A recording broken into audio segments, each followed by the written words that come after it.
Live from Tad Gormley Stadium in New Orleans, Louisiana.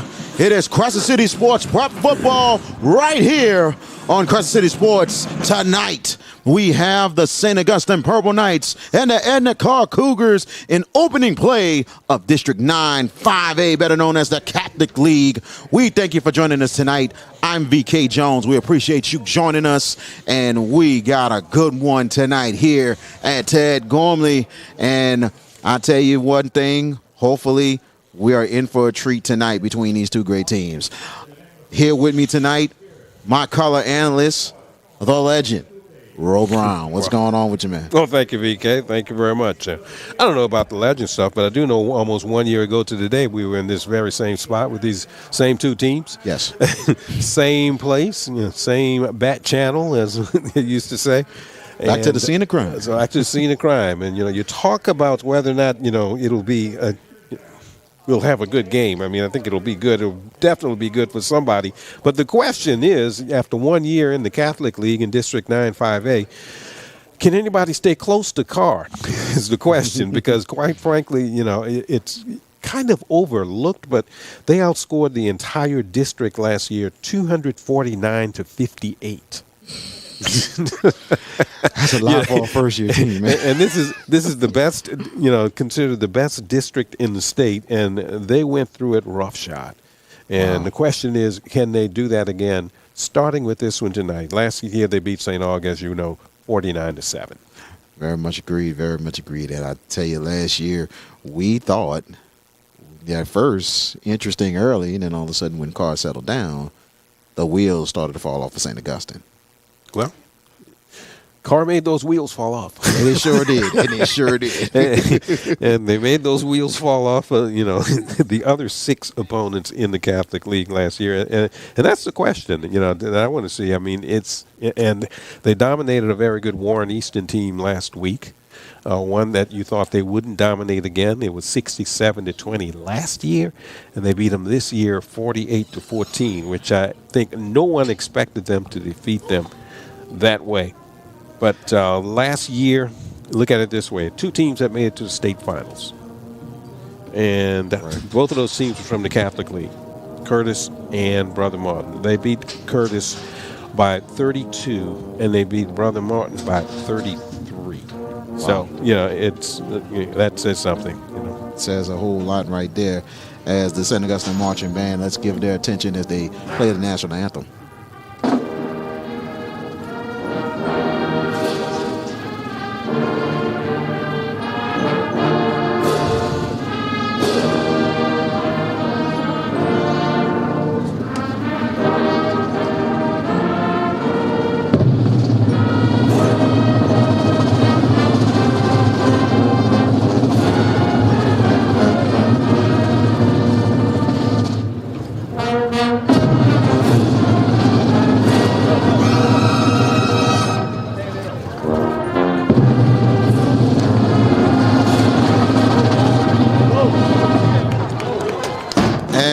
To thank the St. Augustine Marching 100 for today's rendition of the national anthem.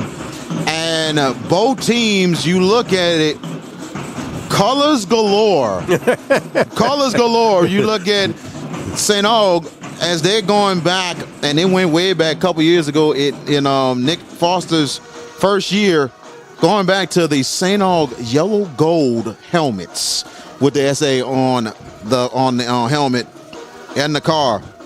They have different varieties of uniforms. Like St. Aug's tonight's wearing their home purple with the white numbers and gold trimmings and purple tugs. The Edna Karr Cougars in their regular yellow gold helmets, Cougar sign on the side, all gold jerseys tonight with the purple numbers and white trimmings. We always look for that when you're doing a game, when you're broadcasting a game, you want to make sure you see the numbers. Some coaches have no concept of helping us in television or on radio as far as identification of numbers when they put those bright numbers on bright jerseys and you can't see them a lot of times when it's nighttime and under the lights. But tonight I think they did us a favor. I can see the St. Aug numbers, and I can see the Karr numbers by and large for an old person, so that's a good thing. Yes, absolutely. For St. Augustine, for Edna Karr, they came off of a dominating 48-14 victory over Warren Easton last week in a big-time showdown last week here, as St. Augustine's won the toss and they will receive. But a huge dominant victory for Edna Karr, and they look very, very scary, bro. Yeah, 7 touchdowns accounted for by the young quarterback who is just a sophomore. That's number 1. John Johnson, 5'11", 175 pounds. The question coming in this year for me as far as Karr was concerned was the quarterback, because they had a long line of really outstanding quarterbacks, a long line of quarterbacks who had lots of experience. They played more than 2 years, 3 years, some of them 4 years. And it looks like they've got another one that's fallen in line. Didn't know about this guy, but we found out about him quickly in their first 3 games, accounting for 7 touchdowns last week against their rival Warren Easton. And probably have the deepest wide receiver squad, and probably the best in the state of Louisiana. St. Augustine coming off of a 17-7 loss to Zachary last week. 4 trips to the red zone, no points. What you can say, how St. Augustine needs to bounce back tonight to try to get a huge victory in the Cat League. That will kill you, when you get down in the red zone and you come away with no points, especially against a team like Zachary on the road. What they'll have to do is they'll have to punch it in, and they'll have to try to do something about that Karr offense. Really, it's a question of whether or not they can stop him, if they can put some pressure on the young quarterback, John Johnson. Very much agreed. As Edna Karr will kick it off, and it will be Jaden Hunter kicking off for the Cougars. Waiting to return for the Purple Knights will be Keith Hill. And here's the kick, and here we go. Ball will go right in the end zone, touchback. And I tell you one thing, Hunter's been working hard in the off season, and them balls are getting more in the end zone, and that's more scary for the Edna Karr special teams. Well, they've got offense, they've got defense, and if you want to figure out whether or not they have kicking game, I guess that kickoff indicates that they have somebody who can kick the ball through the uprights. Offensive key players for St. Augustine, starting quarterback tonight, Dawson Simmons, who's been really stepping in back to QB1 after being hurt early in the season last year. Also, you look for the running back Moses Gray, and also Joshua Jackson and Hubert Calise at the tight end. 1st and 10 inside the 20-yard line in the shotgun formation. The handoff's Gray. Gray setting the tone, but he probably have no gain on the play. No gain at all for the Purple Knights. Defensively, for the Edna Karr Cougars, key players, it starts with the defensive line with Richard Anderson, and then also the linebackers Chavez Morris, and also Aiden Hall, and the secondary led by Edward Brown. Flags is down on 2nd and 10. Already, we think looks like movement on the St. Aug side there on the line somewhere, so they'll walk it back another 5 yards. Oh, that's kind of a slow start a little bit, St. Augustine, and that's just the second play. So it'll be 2nd 15 now. They're inside the Purple Knights 15-yard line. Shotgun formation, 4 receivers, 2 on each side. And back to pass, Simmons. He'll throw sideline, incomplete. It was intended for Monroe Dillon. And I'm going to say one thing. This is a good thing right now. Like, sunglasses, and we don't really need it. Yeah. They got a big old cloud that just came in front. Cloud cover has really helped. I don't even need my sunglasses right now. And the lights are coming on early, so that is good news here.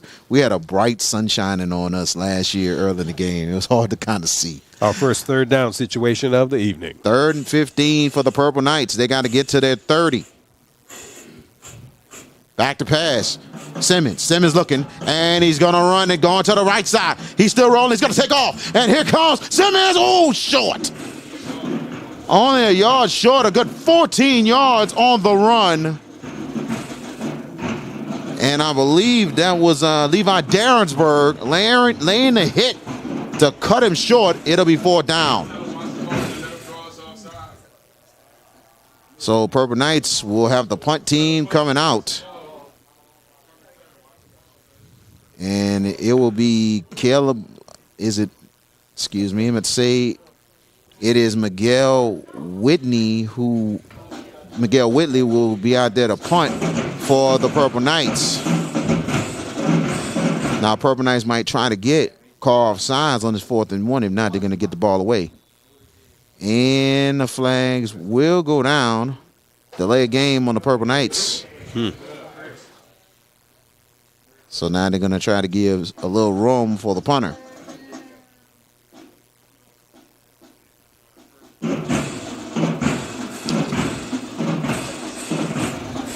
Karr waiting to return it here. Purple Knights will punt it now from their 7. Good snap. Whitley, he'll get into it. It's a high one. And they're going to call it. And good. St. Aug roll. They will start. And the call will start inside the own 45-yard line. 1st and 10 for Edna Karr. So now we'll finally get a chance to see the Karr offense, which has been putting up points in bunches, as a matter of fact, as we said, led by the young quarterback, number 1, John Johnson. And you mentioned he has a host of receivers, and he has all kinds of talent around him. We'll see what the Purple Knight defense can do about it. And John Johnson, better known as Hollywood, getting in the shotgun here for our receivers. We'll tell you about his weapons in 1 second. 1st and 10, man in motion. And the handoff. They go to the left side and nothing doing. Actually, got about a good 3 yards on the play as Tyrone Wilson, the carrier for Edna Karr. Good, make it 3-yard gain. A little inside handoff on the little jet sweep sort of situation to try to widen things out. Picked up short yardage, only about 3 yards, took it to the 47. Now the Cougars have trips on this side of the line, and we'll see what they'll do. 2nd down and 7 to go in the shotgun formation for our receivers this time. And Johnson with the keeper and stuffed. Good job. And guess who? The man, another person that you could say is like a man-child there, Jakeem Stewart. Big number 90, who is just a sophomore and is probably already one of the most highly recruited players in the state, be it undercover. A lot of people haven't heard about him yet, but they're hearing more and more about him every week, and you'll hear a lot about him tonight. 3rd and 10 for Edna Karr. They got to get to the Purple Knight 45 for a 1st down. And back to pass. Johnson, middle, incomplete. And it'll be 4th down, and it'll be punt time for Edna Karr. Crossing pattern there, and it was off the mark. 1, 2, 3 punt for the Cougars. That's a good sign, because if you remember this time last year, they'd already had points. And so that's a good thing for the Purple Knight defense. And back to punt. It's number 85, Jaden Hunter. Hunter will be back. He's not just the kicker, he's also the punter for Edna Karr. Purple Knights waiting to return. Good snap. Hunter will get into it. A nice high one. And St. Aug say stay away. It's going to take a nice Karr roll. And Karr will start inside. Purple Knights will start inside their own 8. Awesome punt there by Hunter.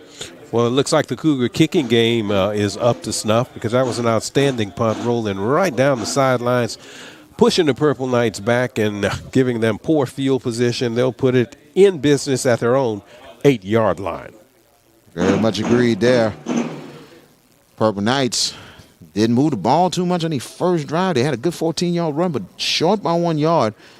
And let's see what the Purple Knights do on their second drive of the game.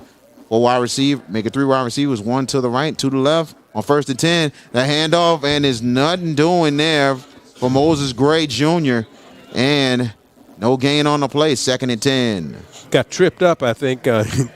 Cross feet, I think, with the quarterback. That's what it looks like. He stumbled before he could even start. 2nd and 10. 3 receivers, 2 to the left and 1 to the right here.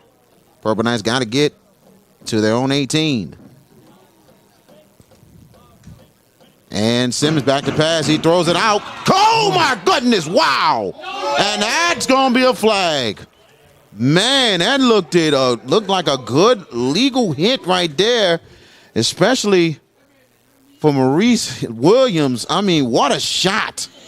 He's going to be called for targeting, evidently. That was the call, I believe, and that was a tremendous hit. Yeah, absolutely. Must have used the crown of his head on it. I guess that's what they'll rule, and yes, you're right. I guess that's what they rule. Man, and I tell you, he made a big play because if the Purple Knights make the catch, they get some yards. But he got in great position to make the play. But very unfortunate for Edna Karr to be penalized on that one. 15-yard penalty for targeting for Edna Karr. It'll be 1st and 10. Purple Knights now inside their own 23-yard line. We got 8:12 left in your first quarter. Shotgun formation, 3 receivers, 2 to the left and 1 to the right. Gray in the backfield with Simmons. The handoff, they're going up the middle, surge, nothing doing. And I tell you, man, Taj Butler digged in, making the stop, only a 3-yard gain, and that is Terrell Franklin with the carry. Gain of 3, yeah, for Franklin, number 21. The Purple Knights got some room to operate with that targeting call, which, was questionable, but 2nd and 7. You want to make it safe. You're right. 2nd and 7 for the Purple Knights. Shotgun formation. Franklin in the backfield with Simmons. Now back to pass. Simmons, and he's gone down. Edna Karr steps up with the sack. Simmons stepped back, didn't have any time at all to get anything done. As a matter of fact, there were 2 Karr defenders back there to sack him, taking him down on about the 15-yard line. Chavez Morris with the sack for the Cougars. Now 3rd down for the Purple Knights. It looks like 3rd and 20. They got to get to their own 33 for the first. Now back to pass. They throw it outside, and it's caught. And they got a block in front, but it's not going to be enough for the first. Catch was made and run by Monroe Dillon. Nice catch by Dillon out here in the flats. And to tell you the truth, I thought it was just beyond his reach, but he got a hold of it. It was a nice catch. Nice little run down the sideline, but didn't have enough room to cross the first down marker. Coming up just a bit short, about 3 yards short. And the Purple Knights will have to punt it away. They will have to punt it away once again, and it will be Miguel Whitley punting for the Purple Knights. Tyrone Wilson will be waiting to return. Good snap. Whitley will punt into it. And here's Wilson. He takes it from the 45. And here comes Wilson. Wilson to the corner. Wilson still in bounds. And out of bounds. Good return for Tyrone Wilson. It'll be 1st and 10 for the Karr Cougars. Speed.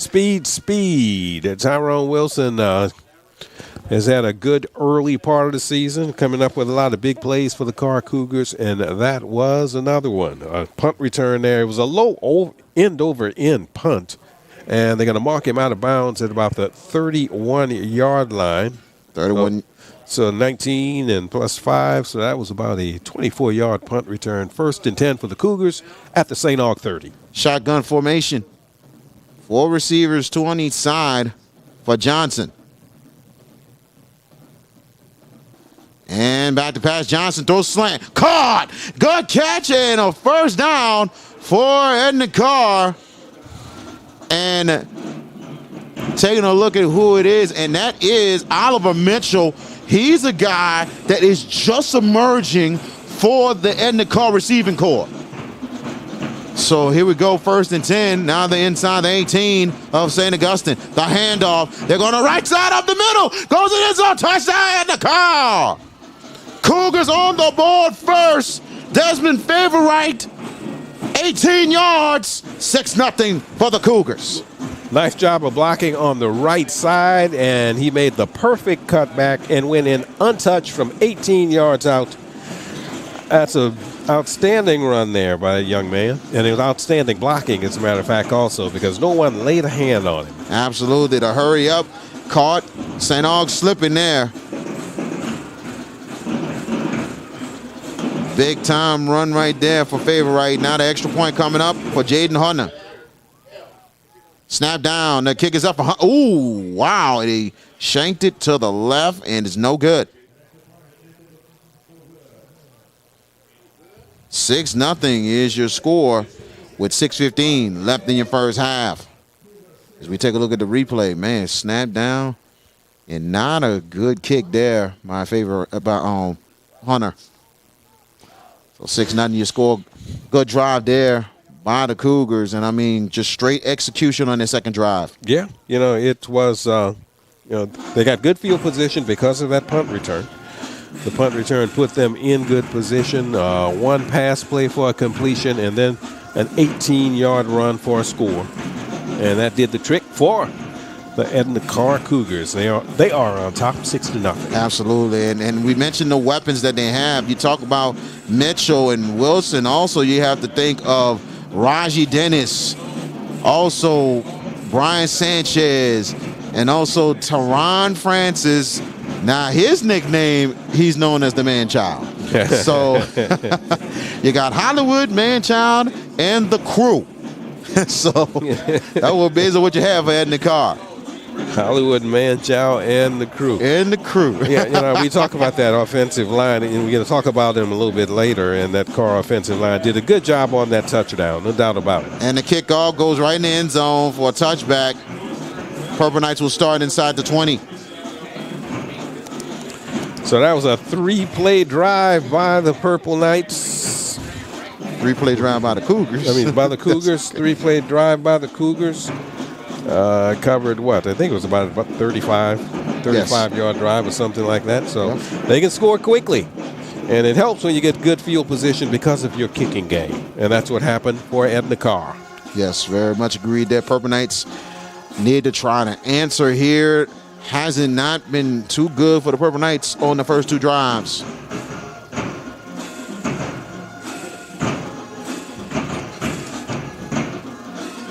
As the offense comes back to the field, 6:15 left in your first quarter. BK Jones and also Ro Brown with you here at Tag Only Stadium. Simmons still at quarterback. Moses Gray in the backfield with him. 2 wide receivers on this side, 1 to the far side. And a handoff and stuffed as Gray trying to go up the middle. Edna Karr's up front. The front 7 has just been no joke from the jump. And I believe that is Tyreek Regalia with the tackle. Well, in 3 games, they've only yielded 14 points. That was the 14 points at the end of last week's rout of Warren Easton. And we can go to a hydration break here. They do it every 6 minutes of each quarter. And I believe this might be the last couple of weeks of that. Yeah, but September, I think, is when they do it. Yes. I think that's that's what I was I remember when they put that in. They said the month of September. I'm not sure they do it in October. I guess you could if you wanted to, but it's required, I should say, in September. Yes, very much agreed. Tonight's coverage of Crescent City Sports is brought to you by the Lamarck Motor Company in Kenner. Lamarck Lincoln is the only Lincoln Black Label dealership on the market. It's more than an ownership, it's membership. It must be a reason. Lamarck. There you go. Ronnie Lamarck. I want to thank him for sponsoring tonight's ball game, one of the sponsors of tonight's ball game. Yep. You can hear the drums behind us and all, and sort of say about this particular game, Edna Karr and St. Augustine High School. It's not just competition between the football teams, but it's a serious competition between 2 outstanding bands. As a matter of fact, I think last year's game they had to run them out of the stadium, they had to turn the lights out on them because they tried to do a fifth quarter like a lot of HBCUs do, and I guess they did it for a little while until the police told them, go home. You got to go. You got to go. And, I'll finish that story a little bit later. As we back to live action, 2nd down, 13, back to pass. Simmons throws a slant and incomplete. Good coverage there by the Karr secondary, and that's Taj Butler with the breakup. Taj Butler, outstanding linebacker, number 15 for the Edna Karr Cougars. And their defense just looks ready. Their timing and everything on these in pass defense, including the one that was called targeting. I mean, it was really good timing. It may have been targeting, but it was really good timing on it. 3rd and 14 for the Purple Knights. They got to get to their own 30-yard line. Shotgun formation. Simmons back to pass. Simmons looking. Simmons rolls out, throws it, and incomplete. It was intended. And looks like 88 for the Purple Knights that it was intended to. And it will be 4th down. Well, I want to commend once again. This is what I was just saying about their pass defense. They're really making plays defending the pass. Once again, that was number 21, Maurice Williams, with an outstanding play playing the corner. And like I said, he was called for that targeting, but boy, that was a really good play by him. Absolutely. I believe that might have been Hubert Calise that might have been 88 on this one. I don't see 88 on the roster, but I believe it might be Calise who has that. And they punted on a high one. Wilson, he's got to pick it up. And good job by the Purple Knights special teams who was ready on that one. Yeah, it may have bounced and hit him. That's what it looked like. He looked like he wanted to let it go, but it hit him, and he had to grab it, and he was surrounded by Purple Knights. So the Cougars will get it started at midfield, 1st and 10. 1st and 10 for the Edna Karr Cougars inside of midfield. We appreciate you joining us tonight, Crest City Sports, Tag Only Stadium, for this Catholic League opener. Here in a little humid Saturday night, but things are helping with the clouds here this evening. Not expecting any rain. So now shotgun formation, 4 receiver sets, 3 to the left and 1 to the right.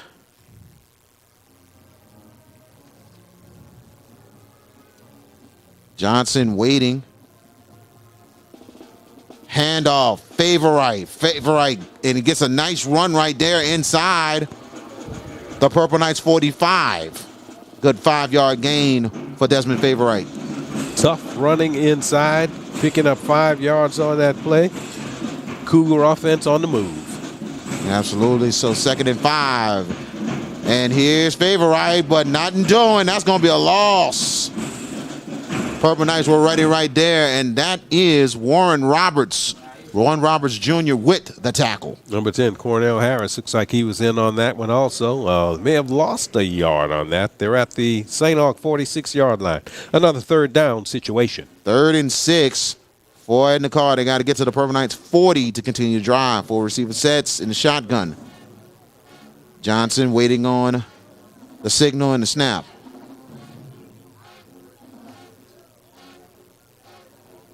Back to pass. Johnson is going to take off to the right side, and he's going to go out of bounds close to the 1st down, but a flag is down. Let's see. He didn't get the 1st down. He ran out of bounds short of the 1st down marker, just short of the 40-yard line. As we wait on the head referee giving us the call, it'll be holding on Edna Karr. And now we'll push them back, and it'll be 3rd down. Make it 3rd and 15 to go. They're inside their own 45. We have 4:30 left in your 1st quarter.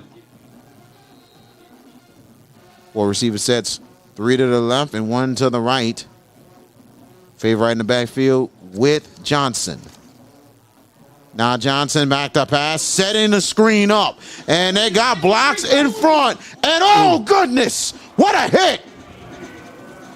Purple Knights had an eye on it. Frederick Lewis with the hit.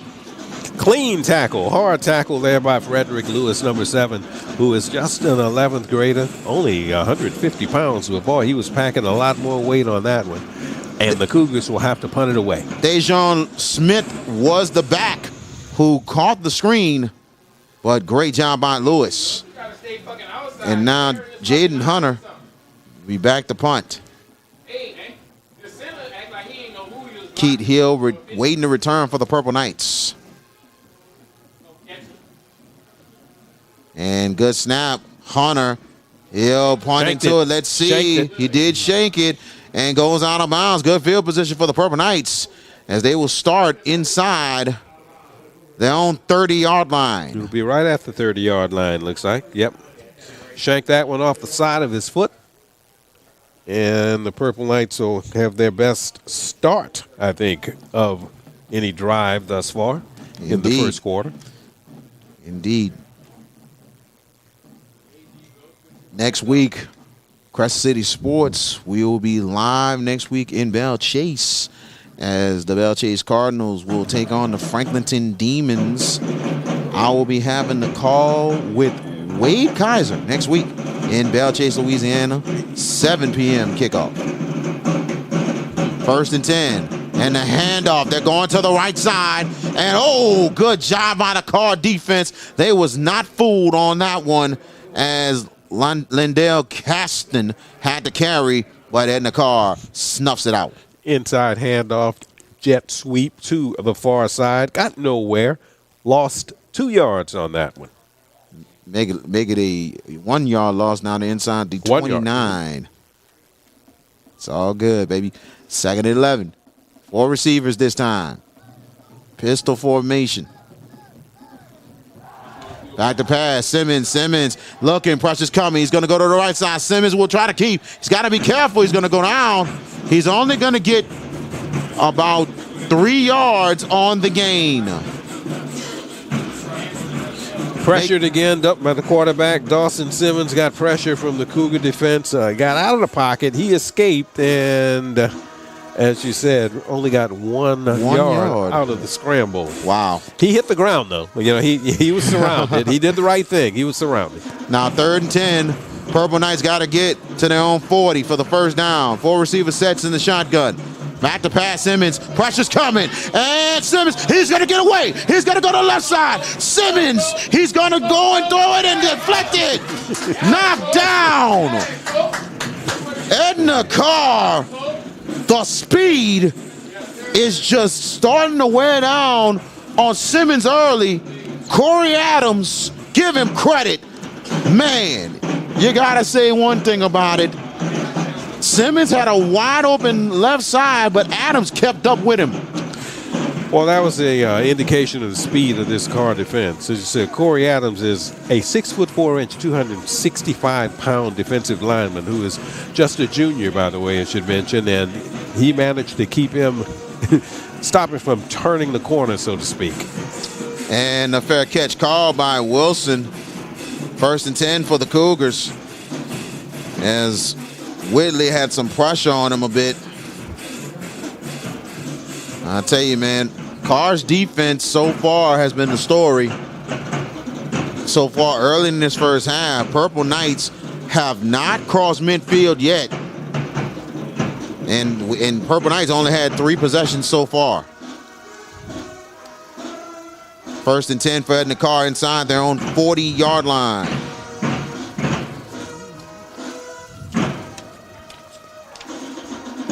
So shotgun formation, 4 receivers, 3 to the right, 1 to the left. This time it is Brian Sanchez in the backfield with Johnson. Back to pass, Johnson. Johnson will go deep. Incomplete. Good coverage right there by the Purple Knights and Charles Gurley. That was obviously a mix-up between quarterback and receiver because the receiver went inside. The quarterback, John Johnson, threw it outside toward the sideline. The first, as I should say, mix-up between the two. And do we have a infraction? Like we have a penalty here. Let's check out the head referee holding on Edna Karr. That's going to push him back 5. That's a second holding violation on the Cougars. They get a 10-yard penalty on that one, spot on the foul. So now Karr's inside, they're on 30. So it will be 1st and 20. Cougars got to get to midfield. We got 4 receivers on, 2 on each side for Johnson. Man in motion. And Johnson looking for the screen. He gets the screen out and, oh, goodness. I tell you one thing about the Purple Knights defense. They are making Edna Karr earn their lunch here so far early. Screen pass to the short side of the field. Didn't have much room there. And the Purple Knights were waiting for it, and we got another infraction. Yep, I see them walking back. And another hole. It is. Another one? Okay. Yes, goodness. Wow.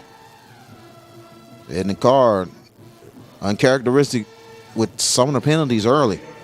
So what are we, a 3rd and 30 or something like that? It's actually still first down. Now, first didn't make it 30 yards to go. That's what I meant, 1st and 30? Yes, 1st and 30. They're inside the Karr 20.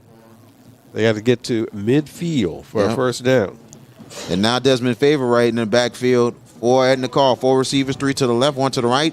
Back to pass. Johnson, another flag, and it's caught. Wide open field for Francis and out of bounds. Teron Francis with the catch and run, but flag is down. Let's take a look at what the penalty is. Well, that play covered 15 yards, so they got half of it, but it'll be wiped out by illegal procedure. Illegal procedure, indeed. So it will be backed up again, this time inside the 15. Now it will be 1st and 35. And the journey continues.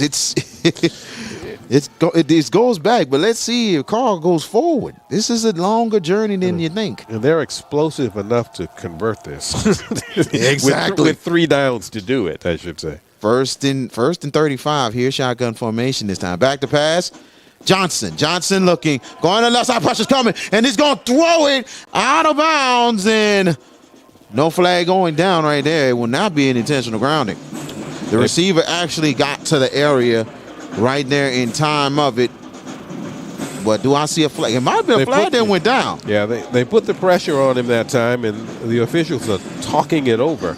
Yeah, they are talking it over. There is a flag that it went down in the backfield. The referee, and they picked it up. Waving it off. Waving it off there. Yeah. Mm-hmm. Like I mentioned, the receiver got into the area right in time when he threw it out of bounds, so that is not an intentional grounding. The referee must have dropped that flag there because he picked up the flag, so it must have been his.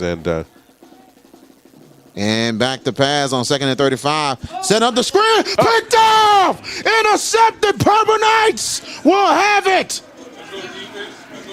And that is Ty Dominique with the pick as he read the screen for St. Augustine. Obviously, the Cougar coaching staff saw something in the St. Aug defense where a screen would work, because that's the 3rd time they've run a screen pass here in the first quarter. This time, however, St. Aug had a receiver in the middle of its own, because that's exactly what it looked like. He looked like the receiver. Absolutely. Stepped right there where he's supposed to be. And it looked like it was a stunt right there. And credit Dominique, the defensive end, getting right there to the path, making the interception. Now 1st and 10, Purple Knights as they start inside their 9-yard line. Inside the Karr 9. Shotgun formation this time. And flags down. This could be. It is a false start. Purple Knights. They'll move 5 yards. And you can see a little bit of the frustration of Dawson Simmons on that one. It was like we almost there, baby. Come on, we got to get it together. That'll make it 1st and goal from about the 14. Make it actually 15-yard line. Yeah. Yep. 1st and goal inside the 15 for the Purple Knights. Knocking on the door. 3 receiver sets in the shotgun. Handoff, and nothing doing for Moses Gray. Credit Edna Karr. They was ready right there, and that's Lyric Hawkins with the tackle. Leary Hawkins, outstanding defensive play there, throwing Moses Gray for a loss. And the Purple Knights waiting for the play to come in. And that's a big loss there. Now Purple Knights inside the 19-yard line. 2nd and goal for the Purple Knights inside the Karr 19. 3 receiver sets, 2 to the left, 1 to the right in the shotgun for Simmons. Back to pass, Simmons. Simmons throws it. Whoa, almost picked off. Not a good throw right there for Simmons. Good coverage there by Maurice Williams. St. Aug seems to be working on the left side, Terrell Franklin's side, and told you he's made a couple of outstanding defensive plays on the corner. And that one, he looked like the receiver almost. Another mix-up between quarterback and receiver. Very much agreed on that one now. Looks like he shook himself up, too, when he made the dive for the ball. But so they may want to come at him again. 10 seconds left in the first quarter. 3rd and goal inside the 19-yard line.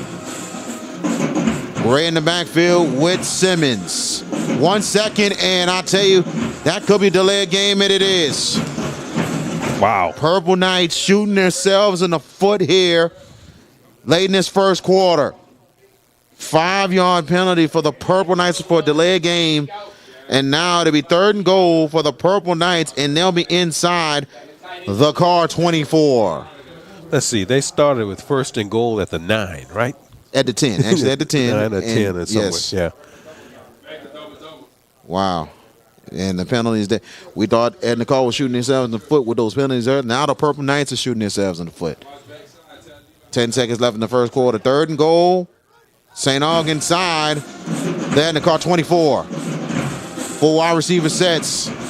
Timeout called. Edna Karr, that'll be their first timeout of the first half. They must have saw something because there's only 10 seconds left in the first period. Yes. And the coaches got out there on the field and called that timeout right away. So I guess they saw something in the setup. Very much agreed on that one. Tonight's coverage of Crescent City Sports is brought to you by Rhino Shield Mid-South. Tired of painting year after year? Go Rhino. Go Rhino Shield resists chipping, cracking, flaking, or peeling and is backed by a 25-year warranty. Get your free estimate. Visit rhinoshieldmidsouth.com or call 833-233-7181. That's 833-233-7181. VK Jones and the legend, Ro Brown, here at Tad Gormley Stadium for this Catholic League opener on Prep Football here on Crescent City Sports. 6-0, Karr with the lead. Thanks to a touchdown run by Desmond Favorite of about 18 yards. Extra point was no good. And now the Purple Knights have a 3rd and goal situation. And back to live. Coming up with a turnover. Back to live action here. Back to pass. Simmons is going to go deep. Right side. Caught! And out of bounds. Wow, it was close, but he just went out of bounds there. Good coverage by Edna Karr. Man, as they trying to go to the end zone. So it will be. But actually, there might be a flag on the play because the head referee is going there. Pass interference on Edna Karr. Whoa.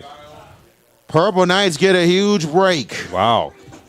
That is a gargantuan break. Oh, wow. I got to tell you, it looked like some good coverage to me, Ro. Yeah, I didn't see, unless he did something earlier, but I didn't see anything. And so it'll be now 3rd and goal. It was actually a 15-yard penalty. No automatic first down, but a 15-yard penalty. Mm-hmm. So now it'll be 3rd and goal. Purple Knights inside the 12. So Simmons waiting to get the play. 3 wide receivers, 2 to the right and 1 to the left. Purple Knights got to hurry with 11 seconds on the play clock. 3rd and goal. Back to pass. Simmons will throw. End zone. Incomplete. It was too high on the play. Now it is 4th down. And Ro, if you're the Purple Knights, do you go for it or do you try to get 3 on the board? Well, I don't know about their kicking game. You might know more about it. I don't know if they could hit a field goal, but that's the end of the first quarter nonetheless. If they do it, they'll have to do it on the other end of Tad Gormley Stadium. Very much agreed. Your score at the end of the first quarter, the Edna Karr Cougars 6, the St. Augustine Purple Knights nothing. We'll be right back. This is Prep Football on Crescent City Sports.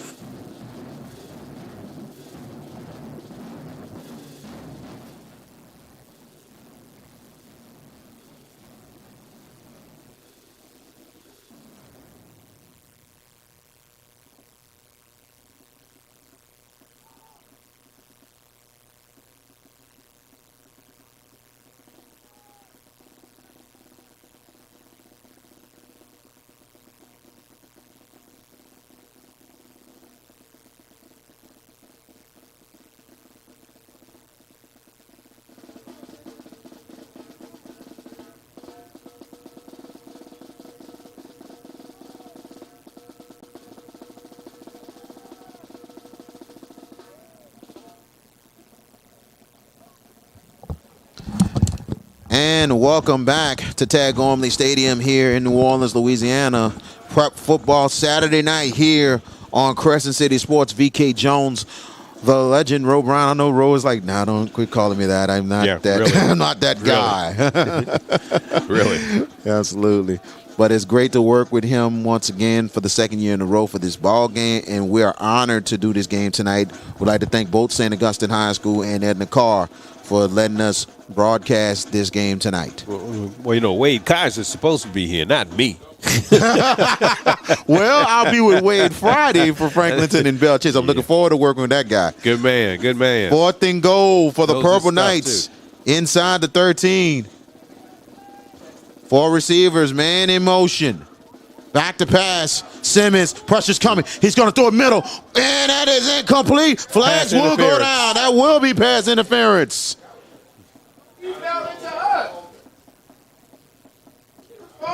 Yep, because pass interference. Absolutely. And Monroe Dillon was the intended receiver.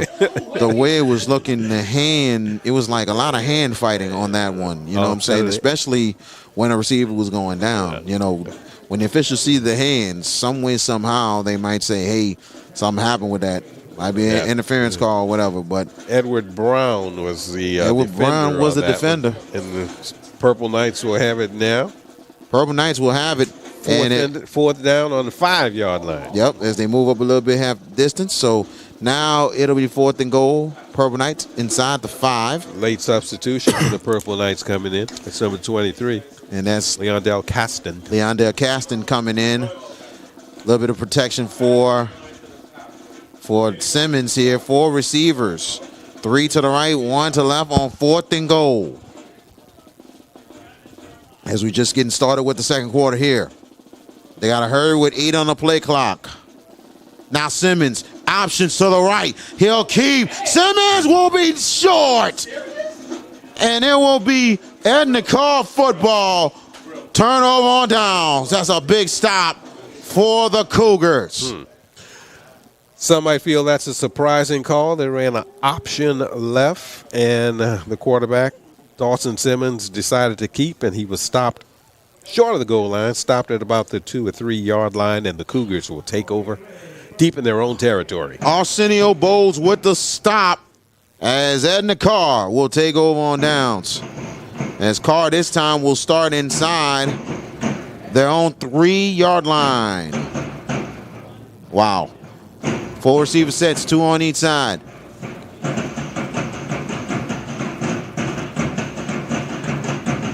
As Johnson waiting on the signal, and it looked like his favorite in the backfield with him. 8 on the play clock. And back to pass. Johnson from the end zone. Pressure's coming, and he's going to go. No, he's going to get the ball off wide, and it will be out of bounds. That could be a flag. Let's see. No flags is coming out. No. It will not be. It would not be intentional grounding. Oh, the flag does come out. Now. Here we go. Wow. And sometimes they always, you know, it happens sometimes. That's a late It's flag. A late flag. Well, actually, it is a sideline warning on the Purple Knights. Oh, okay. Yeah, I was going to say that. That's really late. I'm amazed that he was able to get out of the clutches of the defenders in his own end zone. And it could have been. I thought it was a sure safety. And it could have been a safety either way, especially if it would have called intentional grounding, because there was no receiver in the area. He was under duress, but no receiver in the area. But no call. I tell you one thing. Now it's a high school. It's a high school rule that if you get out of the, you know, just like college, right? Yeah. I mean, if you're throw it away if you're. You had to throw it away right there. So it's the same rule. Now the handoff, fumble on the play, and it's gonna go to the end zone. Let's see. Purple Knights will get on it, and actually it goes to the end zone. Safety. Purple Knights on the board. I'm not sure what happened there. I just saw the ball fly out. And looks like Johnson, he was trying to hand it off, and the ball went loose. And it went loose again to the end zone. Purple Knights were trying to get it on it. And one of the defenders got in the end zone. But it went right to the out of bounds line for the safety. 6-2 is your score. Sounds like a baseball score, but yep, 6-2. The Purple Knight defense coming through. Strange several minutes here with all of the goal-to-go violations called, against the Karr Cougars. St. Aug still couldn't get it in, and now we have a couple plays from their own 3-yard line for Edna Karr. One of them was a near safety, and the second one was a safety. Yes. So I'll tell you, man, the Purple Knights defense is really stepping in and keeping St. Aug in contention here. Credit the Purple Knights D. They're really stepping up early tonight. So we stand at 6-2 with 11:31 to go in the second quarter in this one. And what's the last 5 or 6 minutes of this game have been strange and kind of interesting, to tell you the truth. Very strange. It's not the one side. It is. Right now we have something interesting early. Yeah. So kicking off, Jaden Hunter for the Cougars of Edna Karr. Waiting to return for the Purple Knights will be Keith Hill. Free kick from their own 20-yard line. And also Leandell Caston will be waiting to return as well, as Purple Knights waiting and Edna Karr's kicking from right to left. And here we go. And here's the kick. High one. Purple Knights will take it from the 28. Purple Knights looking for the lane. And, good job by the special team, but a flag goes down. Is it a face mask? Could be a face mask there, as Caston has the return for the Purple Knights. Good field position here for St. Augustine.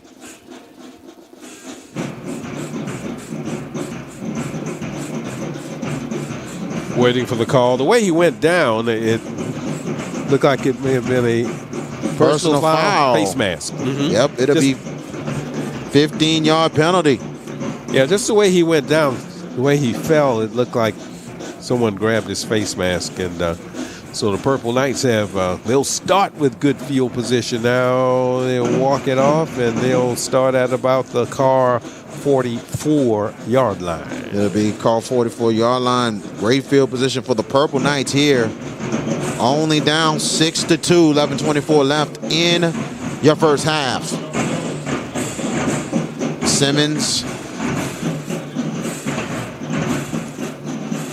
And I believe it's Gray might be in the backfield with him. 4 receivers.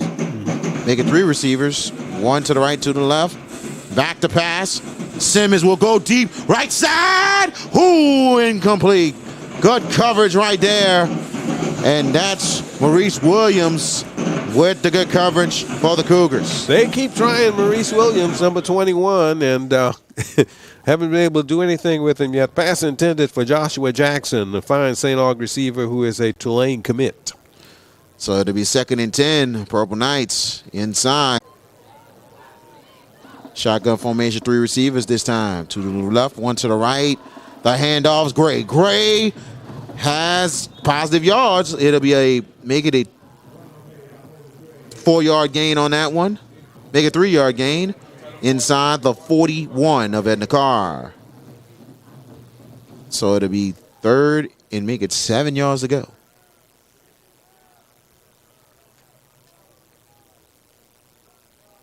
So shotgun formation again, 3 receivers. 2 to the left, 1 to the right here. Gray in the backfield with Simmons. Back to pass Simmons. Simmons will throw, deflected and out of bounds. Wow. Pass intended again for Joshua Jackson, and the man on the coverage once again was number 21, Maurice Williams, as I said, who's been getting lots of work tonight, and he has been up to the task. And the Purple Knights look like their punting unit will come on the field. Yep, the punting unit does come on the field. Purple Knights was trying to make haze on that one, but credit the Karr defense stepping in here. And it'll be Miguel Whitley that will punt the football. It'll be about field position here if he can get a good punt. Good snap. And he kicks into it. It'll be Wilson coming from the 7. Wilson breaks tackles, and he'll go down. Good job by the Purple Knights special teams, as Karr will start inside their own 13. 10:29 to go in the second quarter here. 6-2 Karr with the lead, and the Cougars will see if they can get something going offensively. They really haven't done a lot tonight. They hit a couple big plays on their scoring drive. Pass and then an 18-yard run after they got good field position because of a punt return by Tyrone Wilson. Very much agreed on that one. And let's see, Purple Knights defense. Both defenses have been really stout in this first half. Now 4 receivers, 3 to the left, 1 to the right. And on 1st and 10, Johnson goes out, and it is Oliver. And he'll get a couple of positive yards, make it through Oliver Mitchell.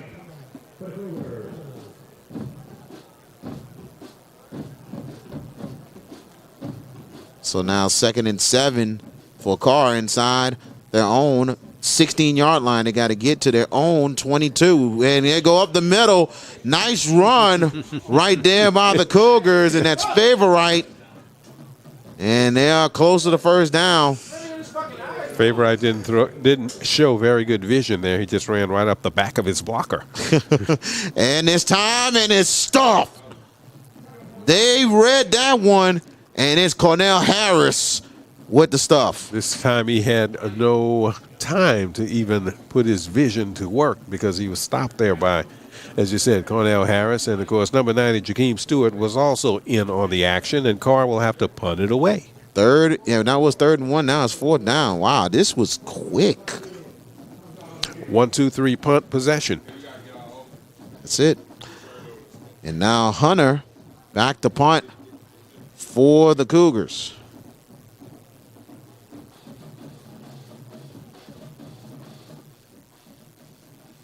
Three on the play clock here. Good snap to Hunter. Hunter will punt it. And it'll take a Purple Knight bounce. Karr will get the bounce right back. And Purple Knights will start inside the Karr 49. Punt was not very long at all. And, yep, they're going to put it there at the 49-yard line. So they'll start it in Edna Karr territory. Man, I tell you one thing, ladies and gentlemen. If you're seeing the score, you're just joining us. No, this is not a misprint. Right now, it's really a chess match between two very good defenses. And you seen maybe a couple good drives. You seen Edna Karr getting the end zone. That was earlier in the first half. And Purple Knights had a chance, didn't get there, but the defense gets on the board with a safety.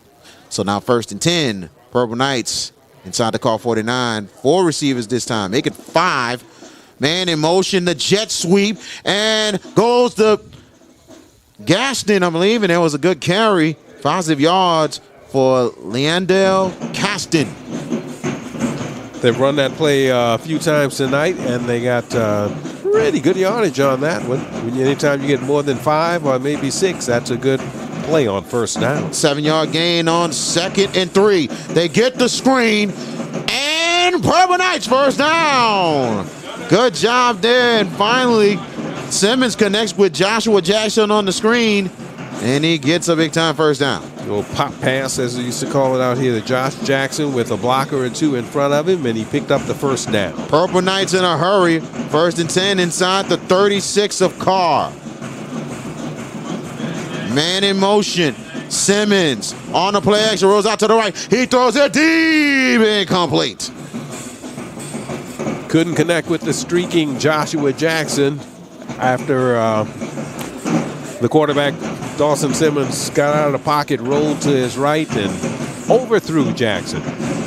Got 7:56 left in your first half. 6-2, Edna Karr with the lead.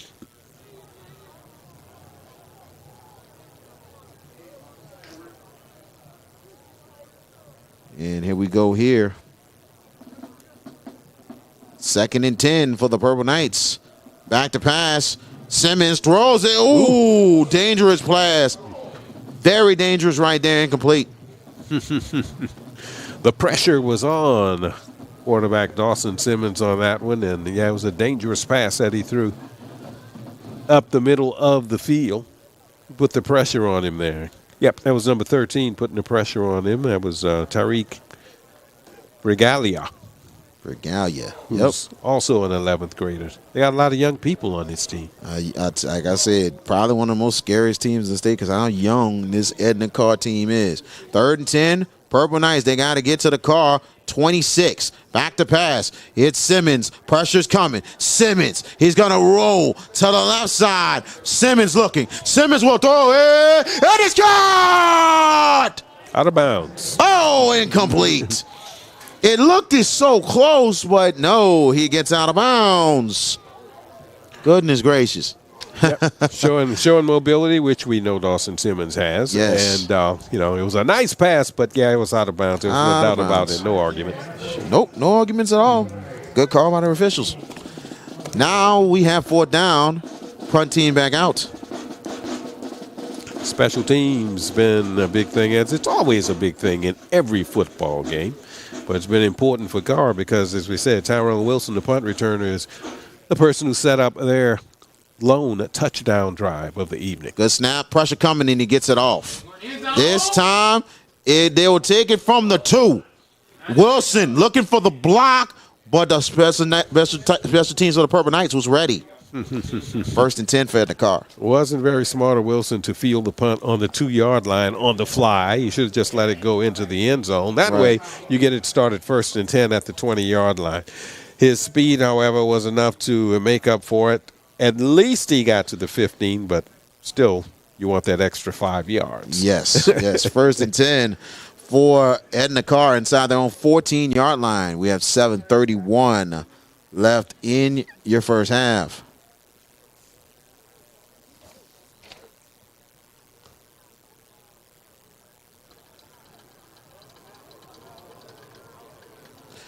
And a handoff. And they go this time to the left side. And that's Favorite with the carry. Good positive yards. And that will be a 5-yard carry. It'll be 2nd and 5. Karr this time in a hurry. 7:13 and counting. 2nd and 5. Favorite this time. Ooh. I don't think he got a yard on that one at all. Jakeem Stewart with the tackle. That's a young man we talked about, and I do mean young. He is only a sophomore, but he is a big sophomore. 6'6", 270 pounds he's listed, and made a terrific play there, showing lots of quickness, pulling down a very fast runner. Only 1 yard on the gain. 3rd and 4 for Edna Karr. Johnson, back to pass, throws it high, caught! Good catch, and a 1st down and more for Mitchell. And Mitchell still going with the surge. Look at this. Wow. He Fumble on the play, though. Let me see. He fumbled. Let's see. Oh, man. What an effort by Oliver Mitchell. But there's a possibility he lost it. Let's see. Officials are discussing this one. And let's see where it's going. The Karr Purple offense Knights is coming off football. Yep. Karr offense coming off the field. They know it. What a catch. What a catch and run by Mitchell, and then a run by Mitchell. The play covered about, 35 yards or so. But you got to hold on to it. Mitchell was keeping going with the surge, but one of the Purple Knights punched the ball out, and St. Aug recovers that one. They're still talking. Officials are still discussing the situation, but we'll see what happens. Yes, absolutely. It's strange because no one's on the field. No player is on the field. No St. Aug player, no Edna Karr player. So I guess it looks like the Karr offense is ready to go back on the field. As the head referee going to talk with Nick Foster, giving them the explanation. Keep an eye on the white hat and see what happens. Exactly. The original possession, the original call was Purple Knights football on the fumble. And it could be sideline warning, and that will be on the Purple Knights. Edna Karr Karr's will get the possession. ball back on the possession. It'll be 1st and 10. Okay. I guess they said that his forward progress was stopped, or I don't know so. if they blew a whistle or whatever. He was there a long time. Yes. Not moving, to tell you the truth. I mean, he moved for a while, and then, The just surge held was up. coming, So forward progress, and it'll be 1st and 10 for Edna Karr as the Cougars on a drive. 1st and 10 at the 40 for the Cougars. Make it the 41 of 41, St. Augustine. Here we go. 4 receivers. The handoff going to the left side. Flags it down. We're going to have a call on Edna Karr again based on where the flag was thrown. It was thrown into the interior line. That indicates it could be holding, and it is holding. Holding on the Cougars. Dejon Smith with the carry for the Cougars. Very uncharacteristic of Karr. I mean, you run through your district and you run through most of your games, in a dominant fashion. Tonight, they have committed lots of penalties. 4 receiver sets in the shotgun now. 1st and make it 20. Back to pass. Johnson throws deep, and it is caught. Yep. Good catch right there by Edna Karr. 1st and 10. And that is Francis with the catch, and he is still down. Hopefully he's okay, as the player known as Manchild makes a big catch. And he kind of took a wrong step going down, but hopefully he's all right. They're monitoring him on the sideline. Well, he kind of landed there in the broad jump pit. Yes. And, you go from artificial turf to concrete and then a little sand. All right, tonight's coverage of Crescent City Sports is brought to you by Rhino Shield. Mid-South. Tired of painting year after year? Go Rhino. Rhino Shield resists chipping, cracking, flaking, or peeling, and is backed by a 25-year warranty. Get your free estimate. Visit rhinoshield.midsouth.com or call 833-233-7181. That's 833-233-7181. Rhino Shield, sponsor of tonight's game. Shout out to Rhino Shield as we get back to live action after the hydration break. 1st and 10 for Edna Karr as they're inside the St. Augustine 24-yard line. And a handoff, and good tackle right there by the Purple Knights. Jakeem Stewart and also Cornell Harris waiting on the play, and that will be a 1-yard loss for the Cougars. Tough going in that middle. Cornell Harris has played an outstanding game tonight. That's about the 3rd or 4th tackle that I can remember him making, stopping someone for a no gain or a tackle for a loss. Brian Sanchez on the carry. In the backfield with Johnson on 2nd and 11. And Johnson on the pitch, going to Sanchez, going to the right side, and good positive run there by Brian Sanchez. A good make it 9-yard run, make it a 10-yard run there inside the Purple Knights 16.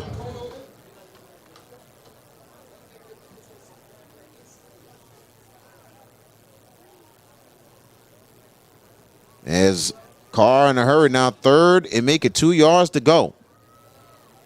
4 receivers, 3 to the right, 1 to the left for Johnson. The handoff again. This time going to the left side. Ooh, good hit there. But let's see if it's another enough. Flag. Sanchez with the carry on that one. Flag is down.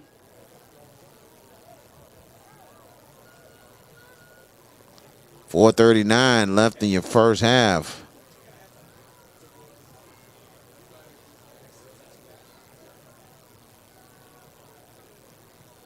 See what the call is. Yep. Personal foul, and it's a chop block. And I think it was against Jakeem Stewart. Probably so. Because I saw him kind of get up slowly, and I think it may have been infraction. May have been he may have been the victim of the illegal block. Put it that way. Legal block on Edna Karr, pushed them back big time now, and now they're inside the St. Aug 31-yard line. That'll make it about 3rd and 16. Yep, they got to get to the Purple Knights 14. Back to pass Johnson. Johnson is going to go deep. Right side. Oh, almost picked. It's another mix-up between receiver and quarterback. Good coverage right there by the Purple Knights. And that sets St. Martin with the coverage. Once again, as we said, penalties have been the real difference for Edna Karr tonight. 4th down, and it is 4th down territory for Edna Karr. So they'll go for it here. Desmond Favor right in the backfield. 4 receivers, 3 to the right, 3 to the left, 1 to the right here on 4th down and 16. Back to pass. Johnson throws middle, and it is knocked down at the last second. Purple Knights will have the ball. Frederick Lewis makes a huge play for St. Aug. Good play by Frederick Lewis. Inaccurate pass there by John Johnson throwing behind the receiver, and the Purple Knights will hold on downs with a little more than 4 minutes to go in the second period. 4:18 left. Good defensive stand by St. Augustine. This has been an all-defensive game so far in this first half. Now Purple Knights offense will go on the field to see if they can take advantage of another forced turnover. Purple Knights has forced 3 turnovers tonight. And here we go, shotgun formation. 2 receivers to the right, 1 to the left. And the handoff, and it is Gray, Moses Gray Jr., only a yard on the play inside the St. Augustine 32. Gray has been a busy man tonight at the running back position for St. Augustine. Fine young running back who is a senior, carrying most of the load for the Purple Knights this evening. We're under 4 minutes, 3:53 and counting in your first half. Now 2nd and 9. Purple Knights got to get to the 39, back to pass. And here comes Simmons breaking the tackle. Simmons with some decent yards on the play as they're inside the Purple Knights 37. I don't know if that was a called quarterback draw, but it comes out the same way. He dropped back to pass, saw some space in the middle, took it, and picked up a little yardage. And now 3rd down coming up for the Purple Knights and make it 3rd and 4. Purple Knights got to get to their 41-yard line to continue to drive. 3 receivers in shotgun formation. Back to pass. They're setting the screen up, and they got it. Right here, the blocks are in front. Here come the Purple Knights. 20, 30, 25, and they get down. Good job. The Purple Knights set up the screen. Simmons to Monroe Dillon, and the Purple Knights on the move. That was more like a little bubble screen. You know, he had to throw it over a defender, so it didn't look like a bubble screen usually looks. And it picked up the biggest play, the biggest offensive play of the evening for St. Augustine. Purple Knights at the 20, back to pass. Simmons gets it out, caught, and Dillon, and good yards there for the Purple Knights. And another first down for St. Augustine as 1st and goal for Purple Knights inside the 9. That big play was a 49-yarder. Simmons to Dillon. And Simmons waiting on the snap. Flags are down. Somebody must have moved. False start on the Purple Knights. And as you were seeing, the Purple Knights was on a move, and any offensive coordinator, they will be scratching their head right there knowing we're in a pace. All of a sudden, somebody moves, and it's like, oh, come on.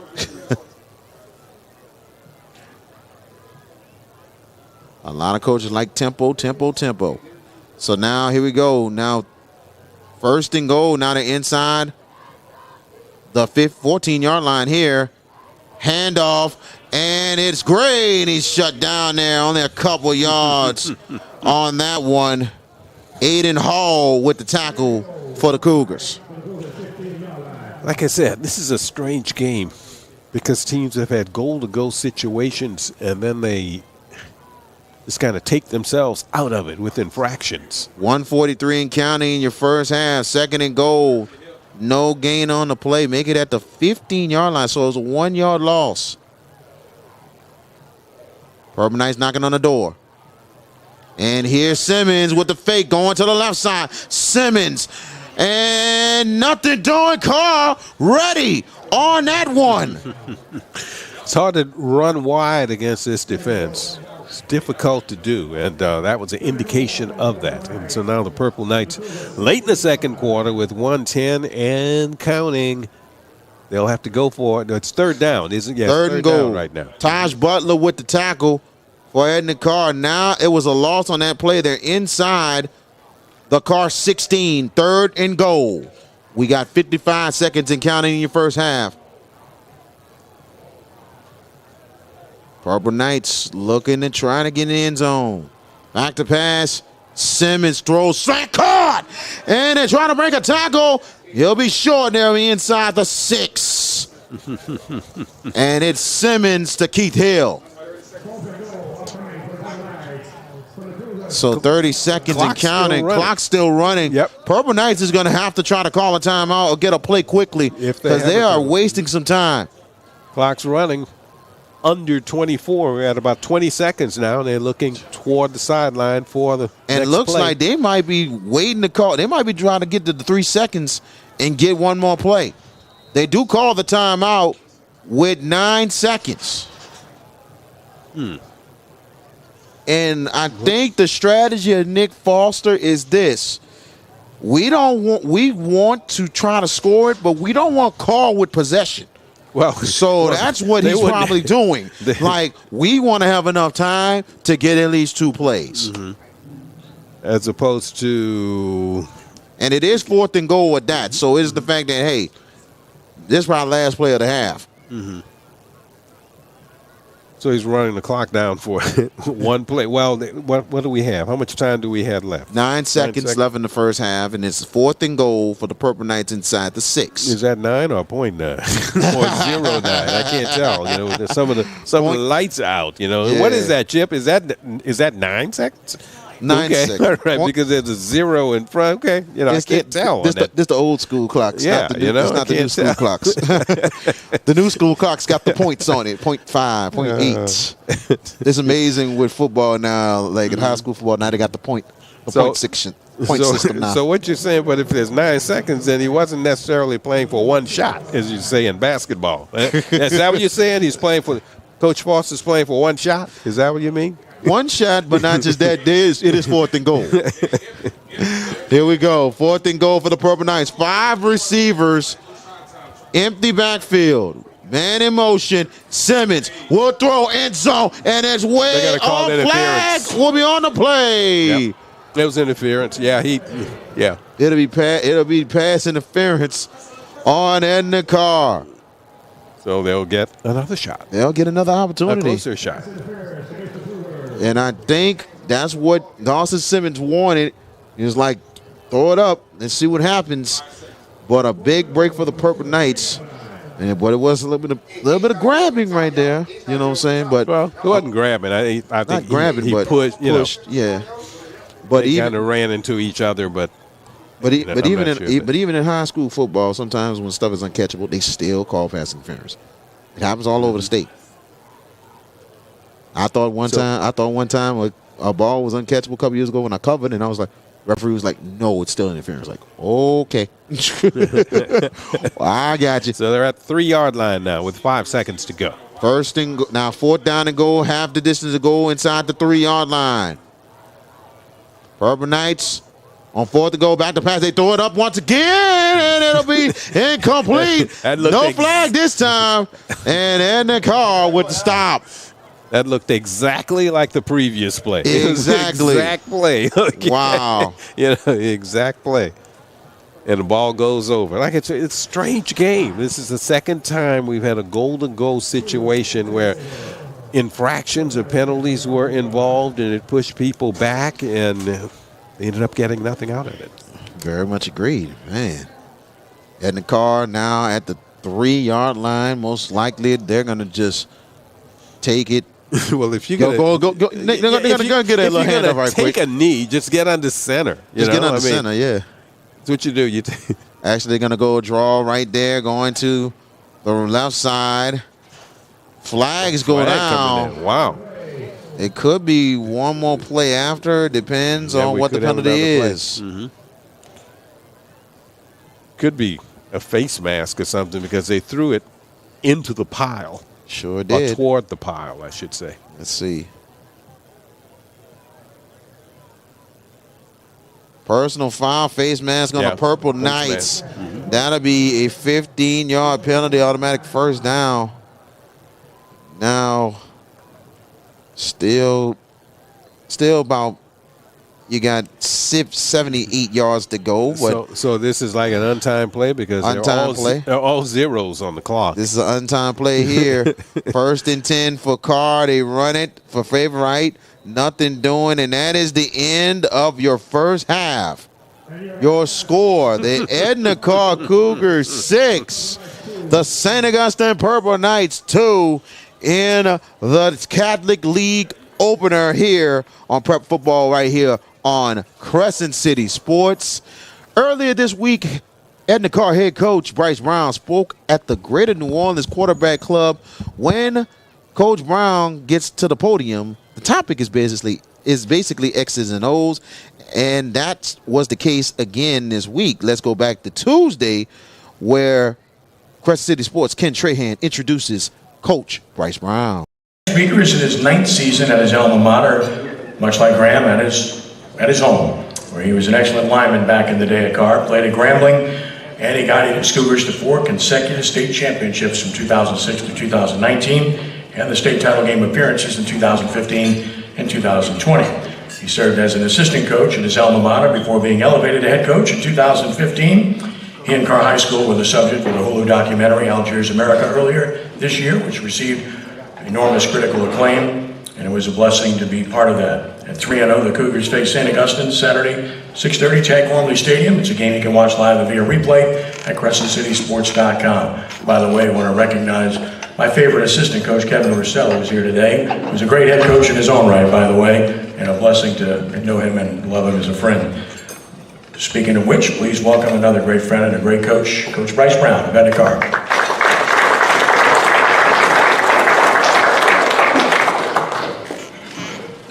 Good evening. I just want to thank the Great New Orleans Sports Foundation, and my sentiments is just like Graham said. You know, Mr. T is not only a great advocate for high school sports, but it's humbling to say he's a friend of mine as well. We always extend texts and calls, and I don't know if I can tell him as much as I can how much I appreciate him and what he has done to not only publicize what we're doing at the Karr High School, but any high school that is having success on and off the field. Quick shout out to any coach who's coaching black, white, Hispanic. The time and consistency and the effort that we have to put in to all of these student athletes, I think that needs to be said. Even though sometimes at our different high schools, we come from different spaces culturally, but I think in the end, we always try to strive to be in the best place for our youth, right? If it's black or white, we want our kids to be successful. We want our kids to not only be great athletes, but great student athletes, like Coach Manali and his young player. It's really humbling to say MIT is your first choice and John Hopkins your second choice. He's much smarter than me. But I think in the end, you know, putting on mainstream and putting the priority when we talk about the kids who are doing it right? The kids who are binding to the message of discipline, of consistency, of fighting through adversity, of not only how you respond to that adversity, but the character it's instilling in you when you achieve success through fighting through adversity. You know, we sometimes create our own creatures of our own havoc, right? So we kind of create as coaches, these stressful situations, but in the end, it's just a game. It's a humbling game. It's a game that teaches us not only to fight, but not quit, but to, number one, pass what you've learned on to the next person, on to the next generation. So it doesn't matter if you are at Karr, it doesn't matter if you're at Jesuit, it doesn't matter if you're at De La Salle. The end message is still the same. And I think the day we start making our mission our top priority instead of state championships, that's the day that all high schools will be successful. State championships are just the extra, the lanyard to what we are doing. What we are doing is we are trying to save our youth not only from the new world of social media, the new world of anxiety, depression. We're trying to teach them how to, number one, be comfortable in their own skin and accept who they are, right? So we as coaches have to not only draw up the X's and O's, we have to deal with these issues every day. And I just want to say that publicly because we get a lot of attention based off our documentary and what we're doing on the field, but off the field, you know, our coaches are doing a great job. And the coaches at other high schools, in every high school, they're going through the same things, the same adversity that we're dealing with. And I just want to say publicly to all the coaches out there, thank you for what you're doing. And I think, number one, making sure that our positive is really outweighing our negative. Let's celebrate what these kids are doing off the field. Let's celebrate the number of scholarships that are given to these players and what they're doing past the football field. Because one day, people will have to see them in a life without the helmet on, right? So I think it's our job, it's our responsibility to, number one, instill in them that character. Character is who you are when nobody's watching, right? So let's watch them and let's teach them collectively, not only as a city, as a state, as a whole country. And I think if we all buy into that mission, we'll all be state champions. Thank you.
And welcome back right here at Tag Gormley Stadium.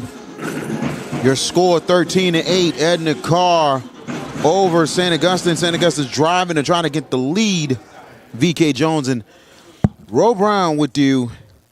Had a couple little technical difficulties beyond our control, but we're back up. Thank you so much for your patience and everything.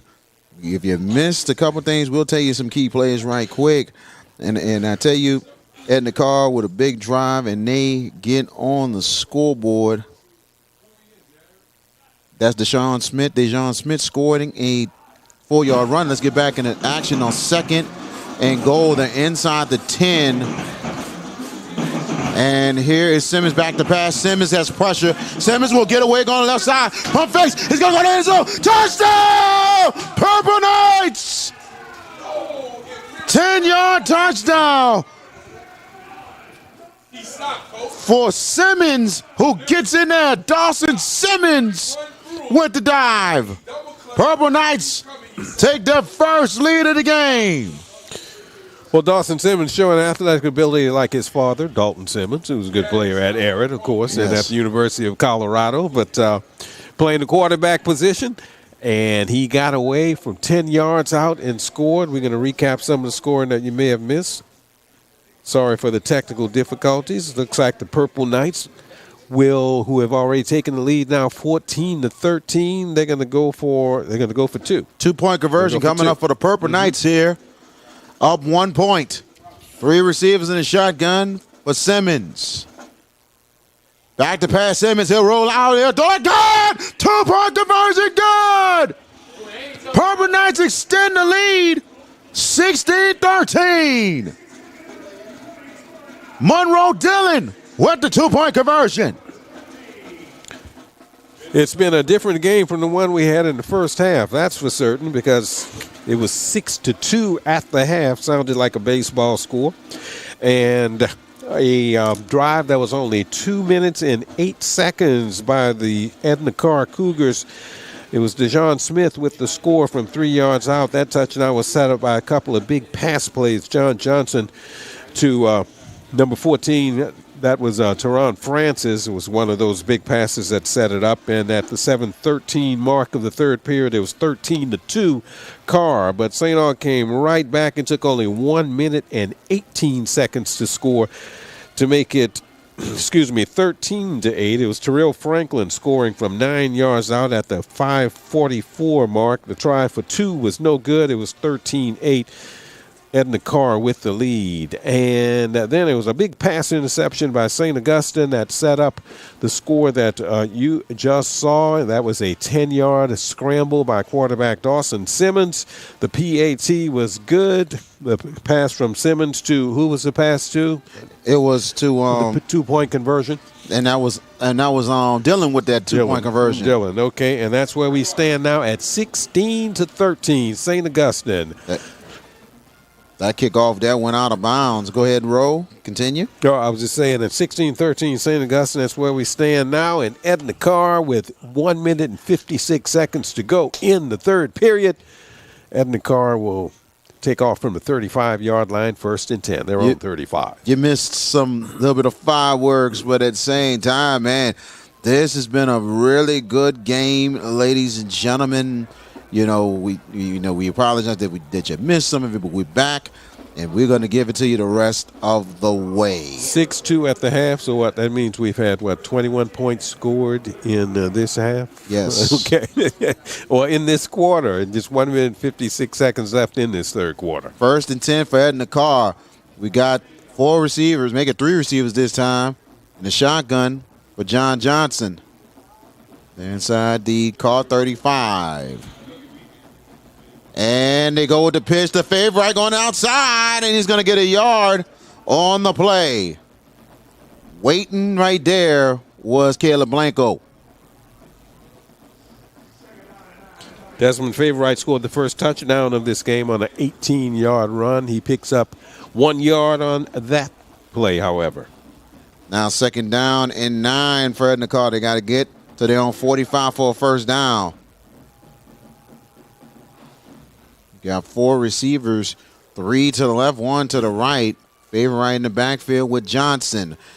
The handoff, the favor right, and nothing doing. Purple Knights was ready for that one. And that is Cornell Harris. Tip of the hat to the St. Aug defensive front. They've been really outstanding all night. You mentioned the name Cornell Harris, and, of course, Jakeem Stewart. Big plays there also from that big sophomore. And it is 3rd down and about 9 yards to go for Edna Karr. 3rd down and 9. 4 receivers, 3 to the left, 1 to the right. Cougars got to get to their own 45 to continue to drive. Back to pass, Johnson. Johnson has a little time. He's going to take off. He's going to go to the right side, but he's going to be short. Good job there by Caleb Blanco slowing down Johnson. Johnson had a good close to 6 yards on the play inside the Edna Karr 42. So now it'd be 4th and 3 to go. Punting coming out for the Cougars. 35 seconds left in your 3rd quarter. 3-point lead for the Purple Knights.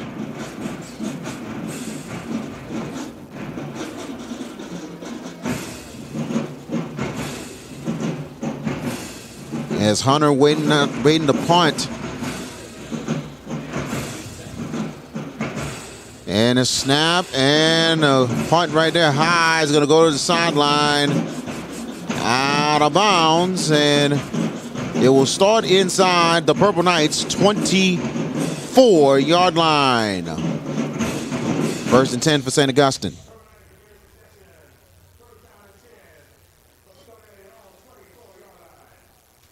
Purple Knights D coming up big with the stop. Now the Purple Knights working with a 3-point lead and a chance maybe to take advantage. One of the big plays that the St. Aug that set up the St. Aug scoring drive last drive was, I think, it was a kickoff return, a big kickoff return.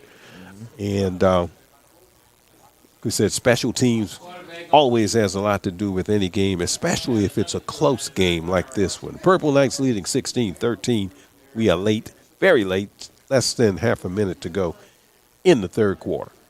26 seconds left in the 3rd on 1st and 10. 5 receivers this time for Simmons. Man in motion, jet sweep, and it is going to Caston, and nice yardage, but a flag goes down. It's coming back, yeah. They found some success with that jet sweep. Very much agreed. In the last 2 possessions, they found success with everything. Yes. And they also added another back. Terrell Franklin has been a spark for the Purple Knights, and there's a hold-in call on the Purple Knights. They'll move them back, and they'll be inside this time their own 14.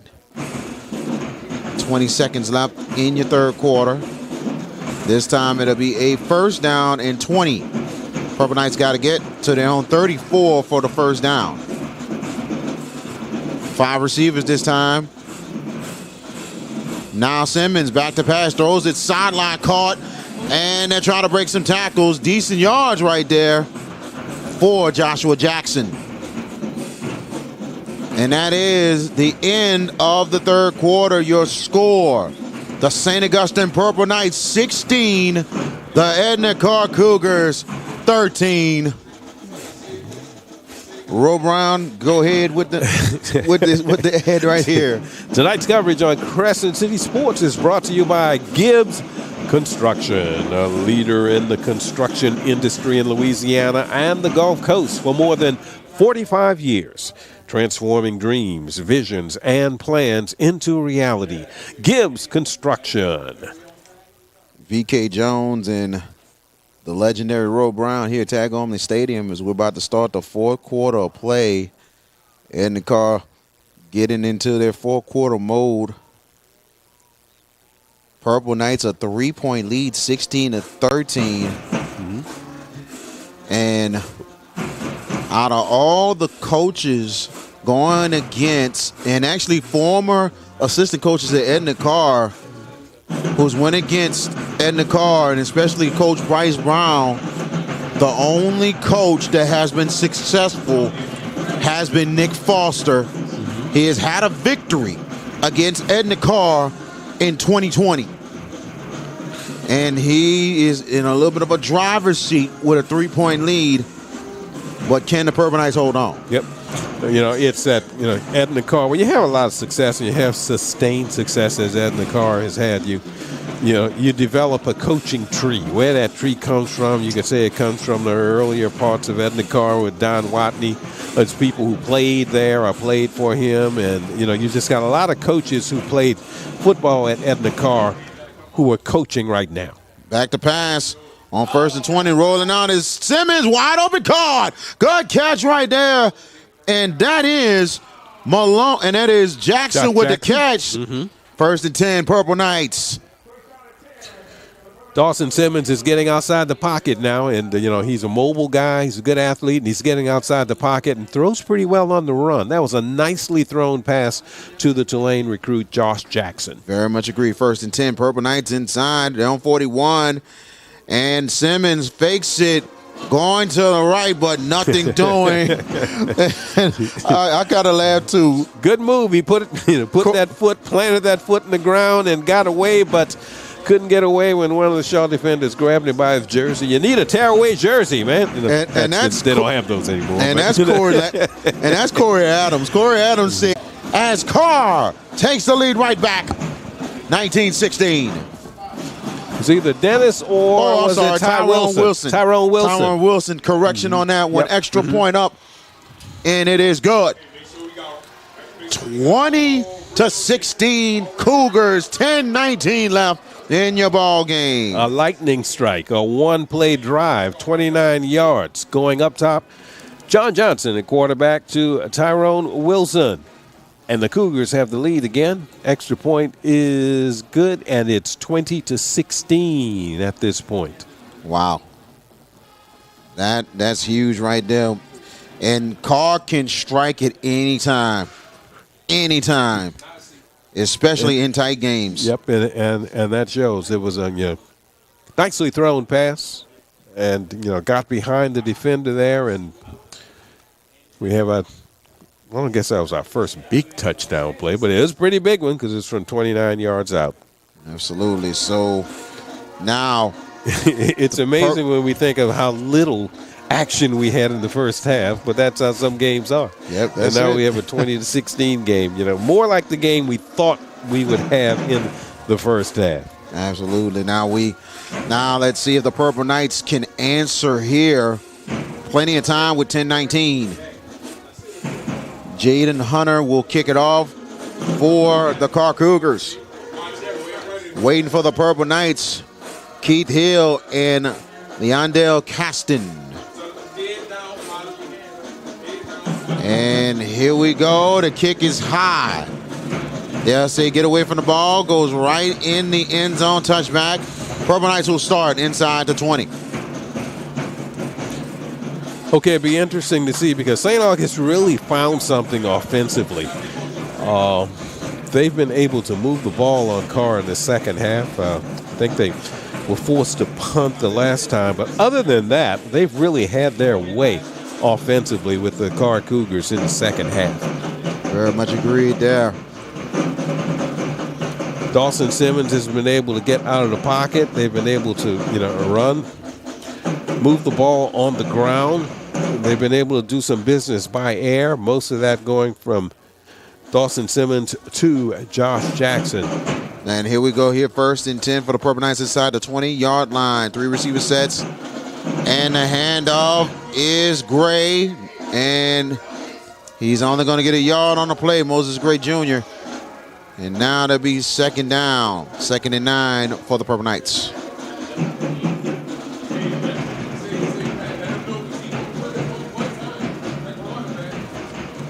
So 2nd and 9 for St. Augustine. They got to get to their own 30 for a 1st down. Shotgun formation for Simmons. And Simmons on the option going to the right. He pitches it, and it is Gray. He's only going to get a yard on the play. They've been able to, they ran the option a couple times during the third quarter and got good yardage out of it. That time, the Cougar defense was waiting, and we have a 3rd down situation. 3rd down and 8 for the Purple Knights. They got to get to their own 30 to continue to drive. Three receivers, two to the left, one to the right. Gray in the backfield with Simmons.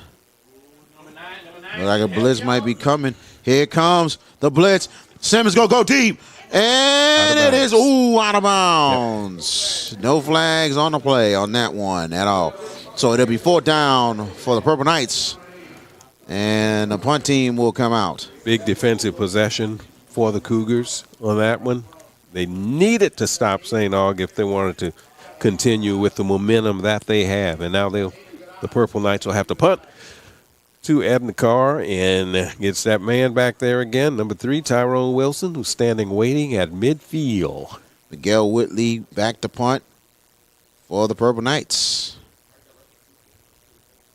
As we mentioned, Tyrone Wilson, who's done a good bit tonight for the Cougars. 5'10", 170-pound senior. Good snap and the kick. Ooh, good bit of a swipe, and is going to take a Purple Knight roll. It's going to keep rolling. Purple Knights get a little bit of a break on the roll, and Karr will start inside the St. Augustine 46-yard line. V.K. Jones and also legendary Royal Brown here at Tag Army Stadium for this District 9 5A opener, better known as the Cali League. A good one so far, as in this 4th quarter, leads have been traded. Karr, with a big defensive stop, has the 4-point lead, 9:02 left. And here we go, 1st and 10. 3 receivers for John Johnson. And it looks like it's Dejon Smith in the backfield with them. Johnson taking his time with 12 on the play clock.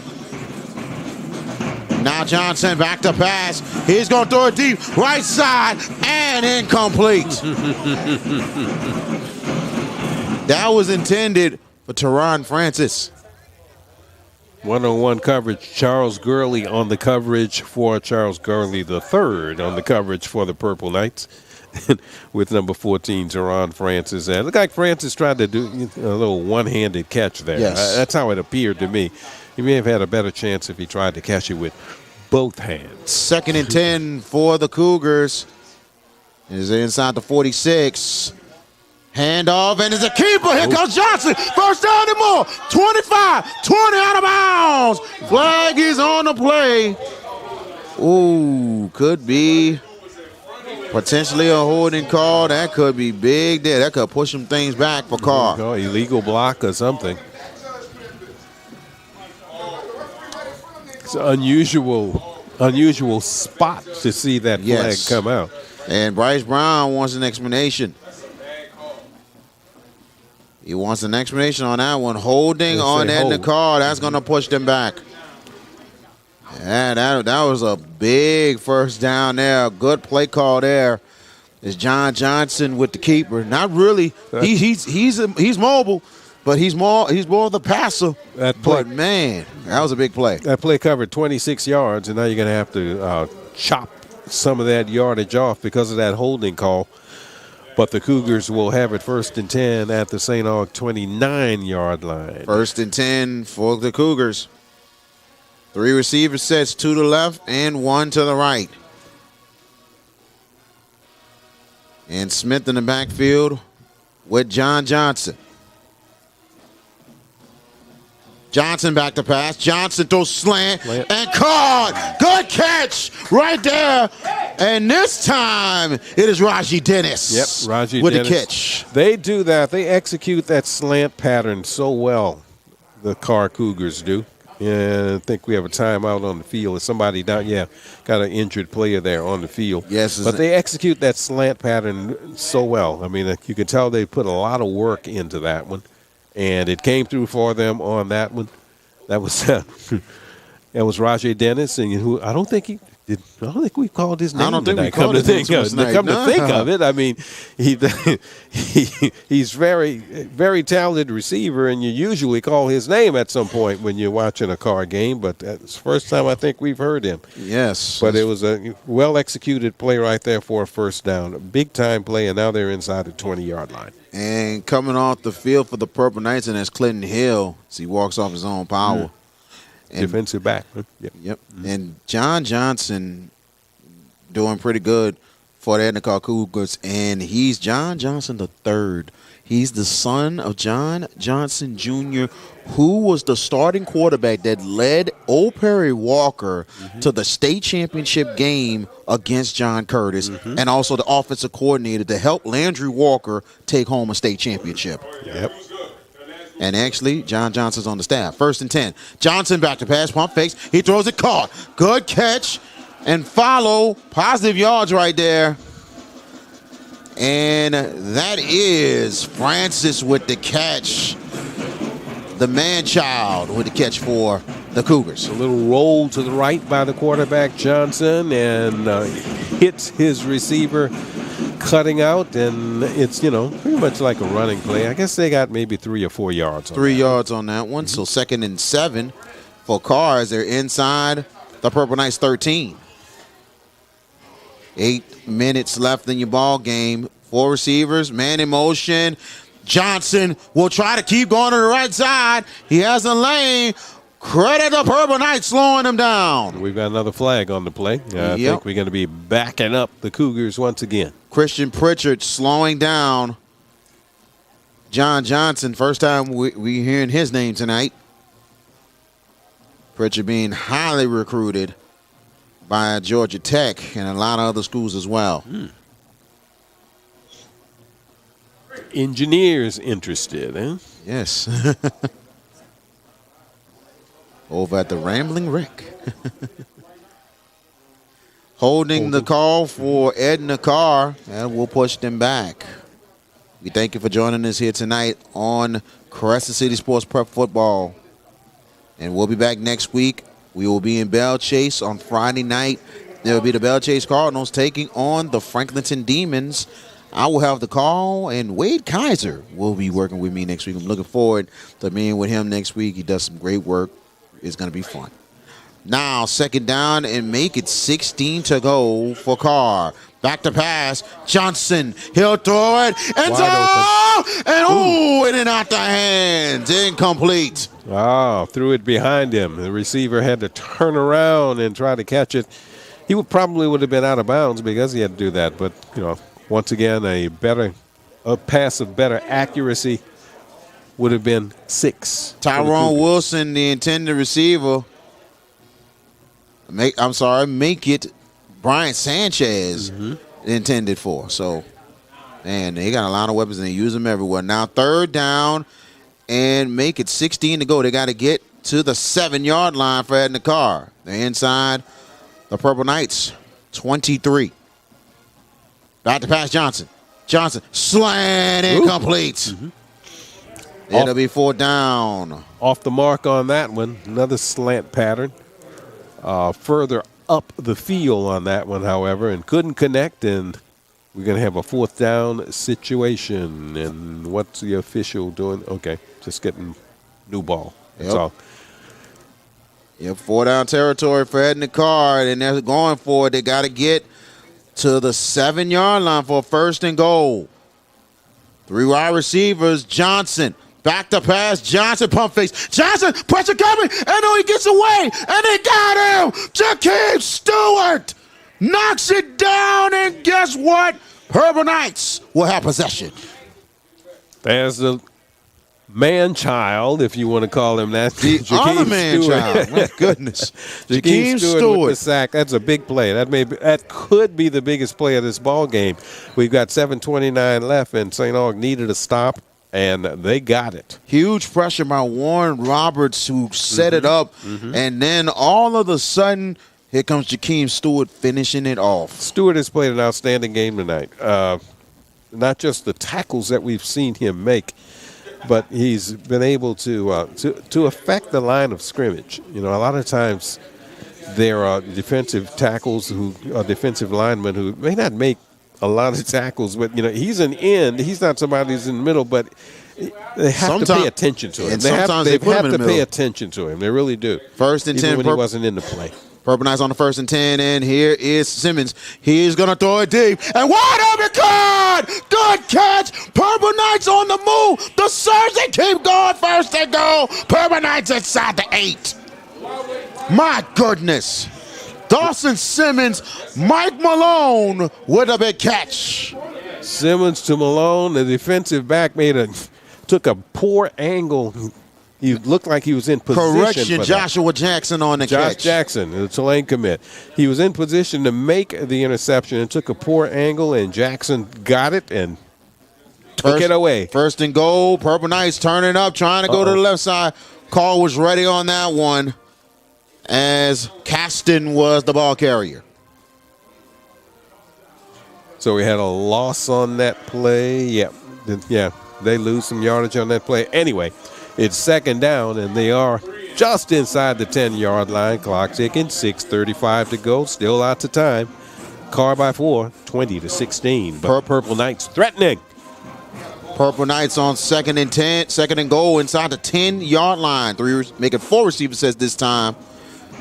Now Simmons back to pass slant. Oh, good coverage there by the Cougars. Ooh. And I tell you one thing, Edward Brown with a good read and stepped right in front of the receiver, knocking the ball down. I tell you, outside of the long pass play before this one to Josh Jackson that set the Purple Knights up in this position, the defensive backs for Karr, they've really made some nice plays, nice breaks on the ball tonight, and that was one of them.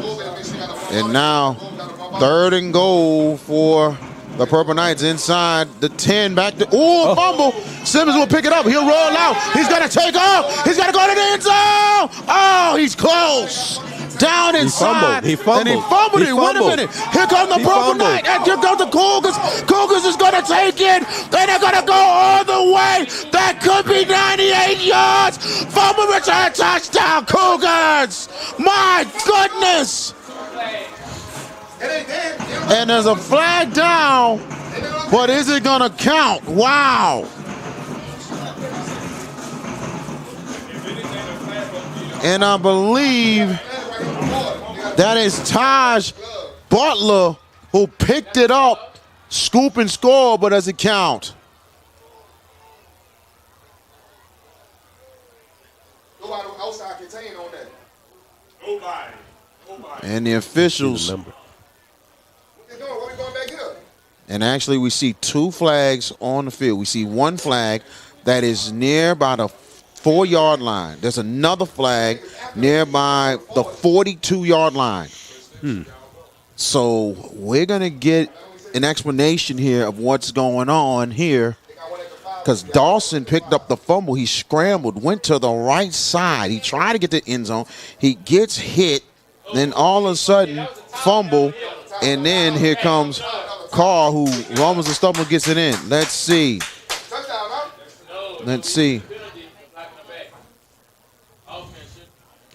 And a block in the back on Edna Karr. Which was and the fumble did count right there.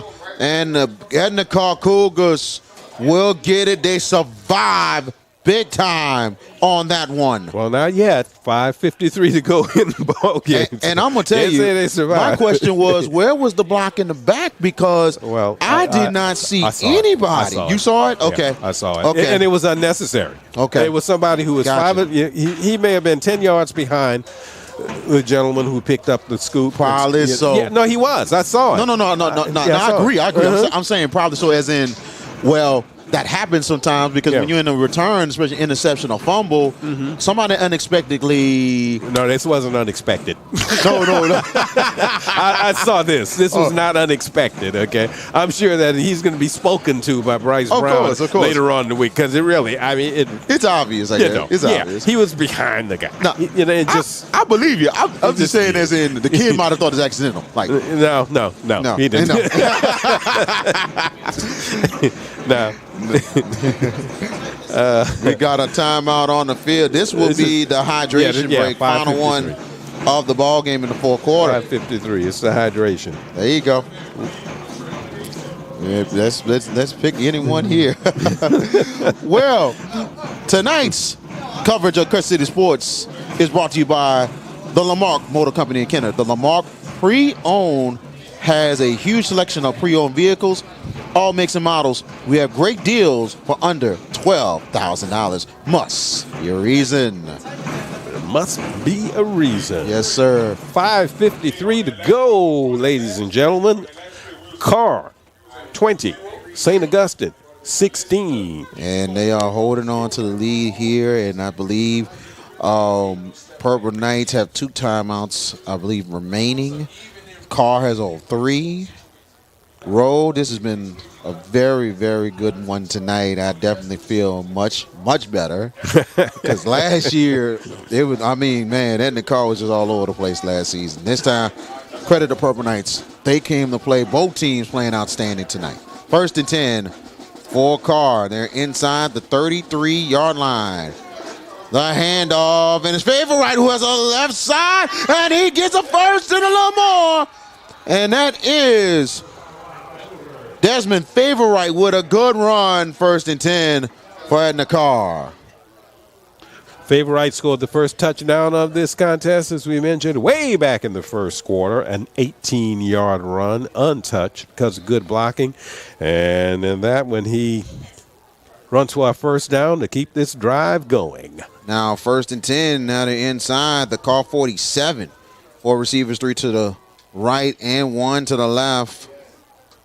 Now the handoff again is Favorite, and he goes to the left side. Good positive yards for the Cougars. As clock's starting to run for Edna Karr. Purple Knights has just got to really dig in here. It was a 3-yard, make it a 4-yard gain, 2nd and 6 inside of midfield. Make it the 49-yard line of the Purple Knights. 4 wide receivers, 3 to the left, 3 to the right, 1 to the left here. Johnson on the draw. Johnson has blocks in front. Johnson will have the first down. You got it. For the Cougars. You got popped pretty good at the end, but he got enough for the first down. Clock running. We're under 5 minutes now. 5:55 and counting. And, only a yard short. I thought he had the first down. down. He did too. But the marking, he's less than a yard short, Yep, as a matter of fact. Actually, it's 3rd and inches for Edna Karr. Here you go with this. Do you get behind center? They don't get behind center. They take the snap. 3rd and 1 coming up. Handoff. Favorite. And it is going to be... let's see. Stuff.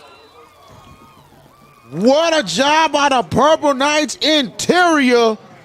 They crashed everything and shut it down, and it made it a whole yard and a half loss. Well, you've heard people say it. No one gets under center anymore. Everybody gets in the shotgun snap, and those kind of things happen. Now looks like they're gonna punt it. 4-2 left in your ball game. They're gonna punt it away. That's a big stop for the Purple Knights. Big stop there as Jaden Hunter will come out there and punt it. As Karr is gonna play field position game here with Hunter waiting to return, and it will be Frederick Lewis. Hot snap. And Hunter gets into it. Fair catch is called. And they make the fair catch. Purple Knights will start inside their own 14. We have 3:29 left in this thriller here at Tag Gormley. So obviously Bryce Brown with 4th down and maybe 2. Is that what you say? They had to go 4th and 2. You think that's what it was? Anyway, whatever it was enough to where I guess Bryce Brown said, well, we'll rely on our defense. instead of going for it there. Playing the field position game. I think I would have gone for it, but it's easy for me to say because I don't have his job. Okay, I'm sitting up here, so I could say, I would have gone for that. Like all the Karr fans probably said the same thing.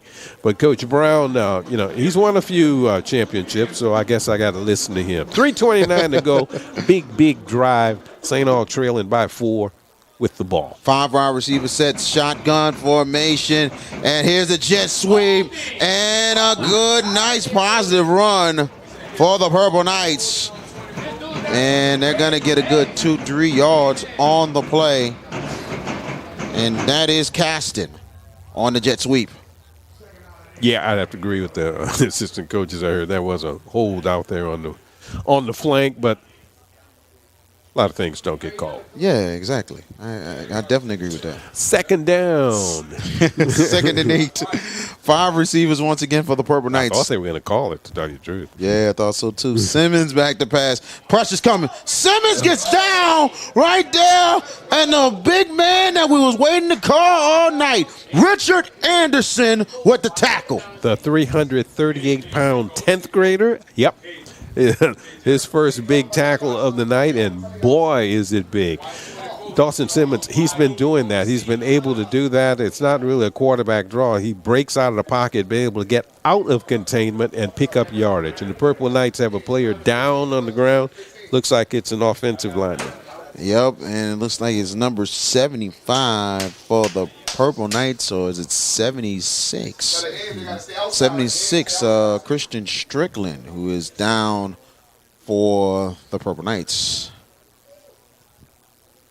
Hope he's all right. Yes, hopefully he's okay for St. Augustine. And V.K. Jones and also Roe Brown here from Tag On Stadium 234 left in your ball game. And looks like 75. Huh? Is that 75? 75. I got my old eyes, I think it's 76. Okay, yeah. There you go. 76, Christian Strickland. He'll come off the field on his own power. And look like he's going to be okay for the Purple Knights. 6'1", 275-pound sophomore. Yes, he'll go to the sideline for St. Augustine. It's been an unbelievable ball game, especially in the second half. Absolutely. It's been, everything that a lot of people advertise with. So we're looking at about a 3rd and 14 situation for the Purple Knights. 2:34 to go in the game. They trail by 4, 20-16. Purple Knights got to get to the 25 to continue to drive. Back to pass Simmons. Simmons. Pressure's coming. He's in the end zone. He's going to try and get out of it. He's going to pump fake. He loses his footing. He stays up. And he goes down. Dawson Simmons pretty elusive on that one. Really, he really is. Couldn't get around the flank there. Was still looking for a receiver. Fell down. I'm not sure if his knee touched or not, but they're gonna have to punt it away now with 1:58 to go. Corey Adams with the tackle right there, and a player down on the field. It looks like a cramp, whoever it is, just based on. And possibly it might be Simmons. Might be Dawson Simmons, exactly. Because I ain't going to lie, Simmons did take a step right there. It was close for him being down. Mm-hmm. Some way somehow he stayed up on the jump. So hopefully he's okay. But it looks like they're stretching that leg like it's a cramp situation. And remember, Simmons had to deal with a couple of injuries last year that kept him out for the year. And he came back close to the playoffs, and then all of a sudden he got himself hurt again. But he's back healthy, and he's coming off on his own power, and he's going to be okay. Like you said, Roe possibly have cramps. So yep. So we'll have to punt it away. I would assume they would. And look like they are. Yep. And there's Miguel Whitley, who is out there in the end zone. Well, even if he would have had to come out anyway, Dawson Simmons, right. I guess. But that deep in your own territory. Tyrone Wilson waiting to return. And he's at a big night tonight, Mr. Wilson. Good snap. And the kick, and it's a deep one. Good one there. Wilson will take it from the 40. He's got Tyrone room. Wilson He's has got room. room. Tyrone Wilson, here he comes, and a great return by Tyrone Wilson. Unbelievable return. And that could be big for the Cougars with 1:38 left. A low punt. He was able to catch it on the run and ran it inside the St. Augustine 20-yard line. He had a wall right there. He took that wall, could have got to the end zone, but good job by Edna Karr. That's a huge return. Yeah, that low punt. You see that low punt, and the receiver can catch it on the run and has room. And as you said, he had blockers here on the near side.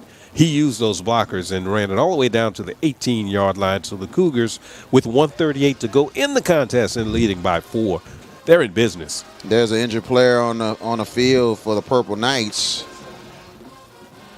We'll let you know who it is in 1 second. And the injury is over here on the Karr side, and that looks like I believe that actually was Caleb Blanco. Yep, Caleb Blanco. Number 4 Comes off the field in his own power. Running off the field. Yep, looks like he's okay. May have been a cramp situation also, but glad he's all right. Yep. So now, Purple Knights, I believe they have 2 timeouts left or 3, but I believe there's 2 left this half. And the Purple Knights is going to have to think about stopping the clock.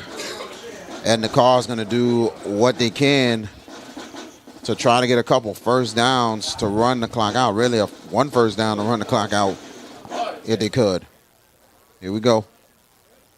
And the Karr starts inside the Purple Knights 17-yard line.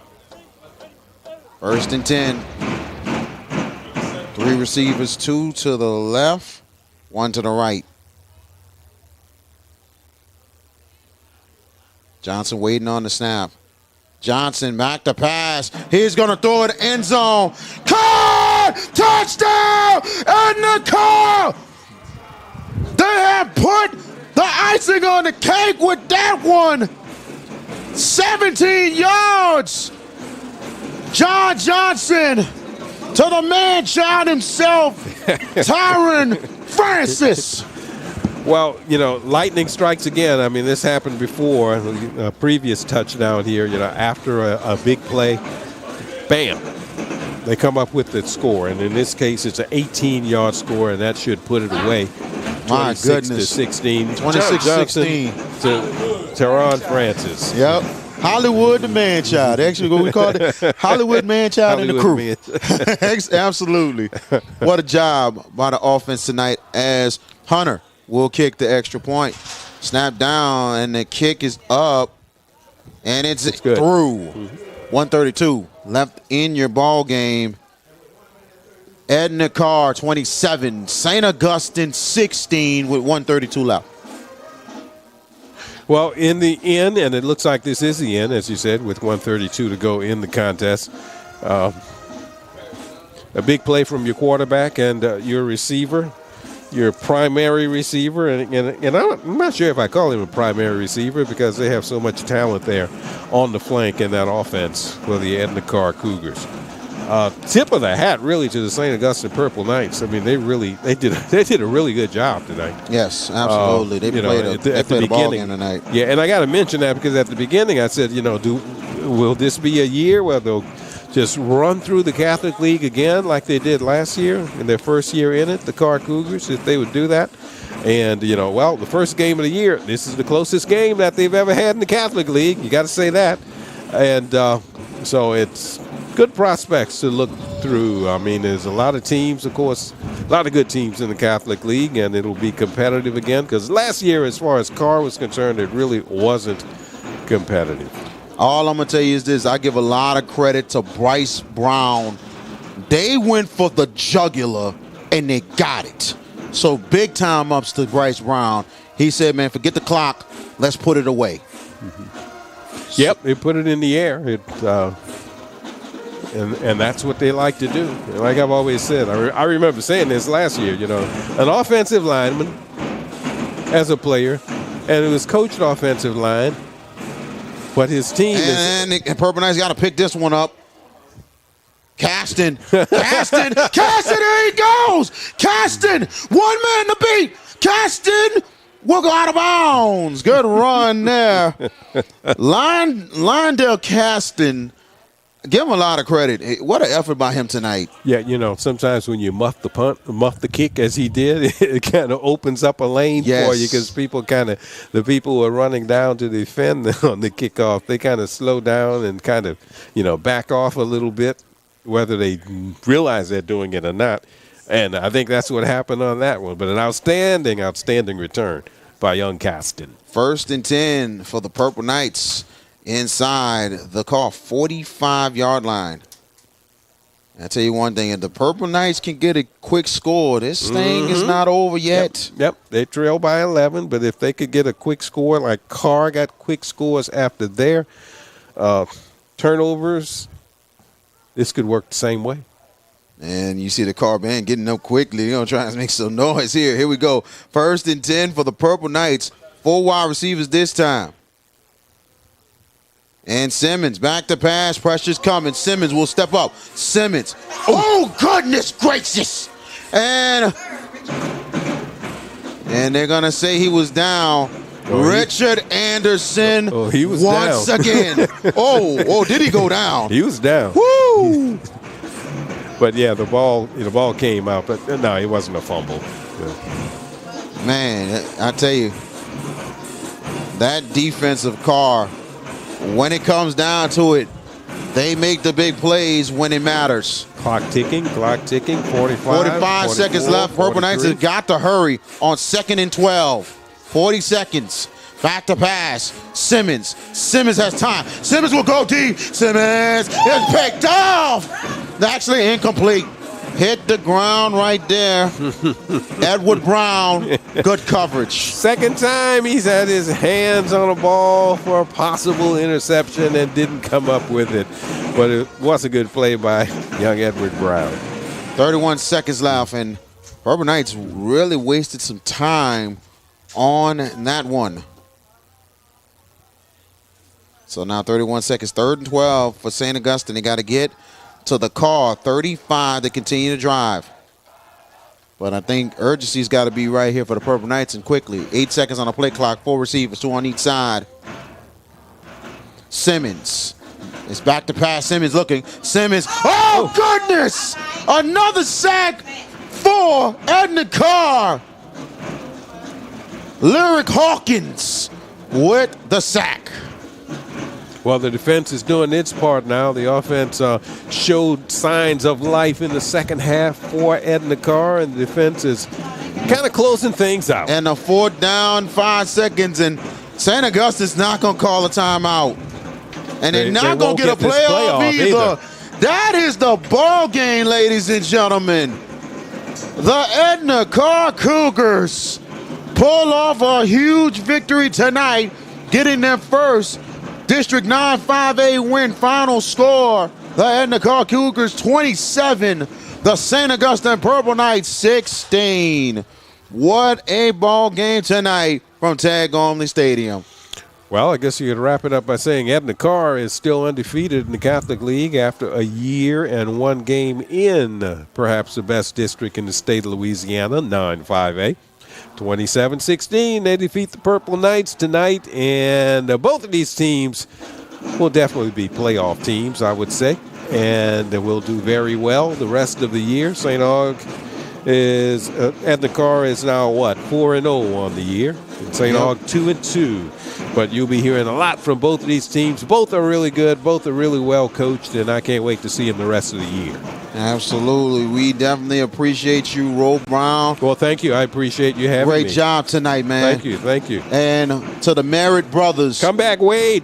Great job to y'all guys tonight. We thank y'all for y'all patience and everything else. That is it from here from Tad Gormley Stadium. Final score, Edna Karr 27, St. Augustine 16.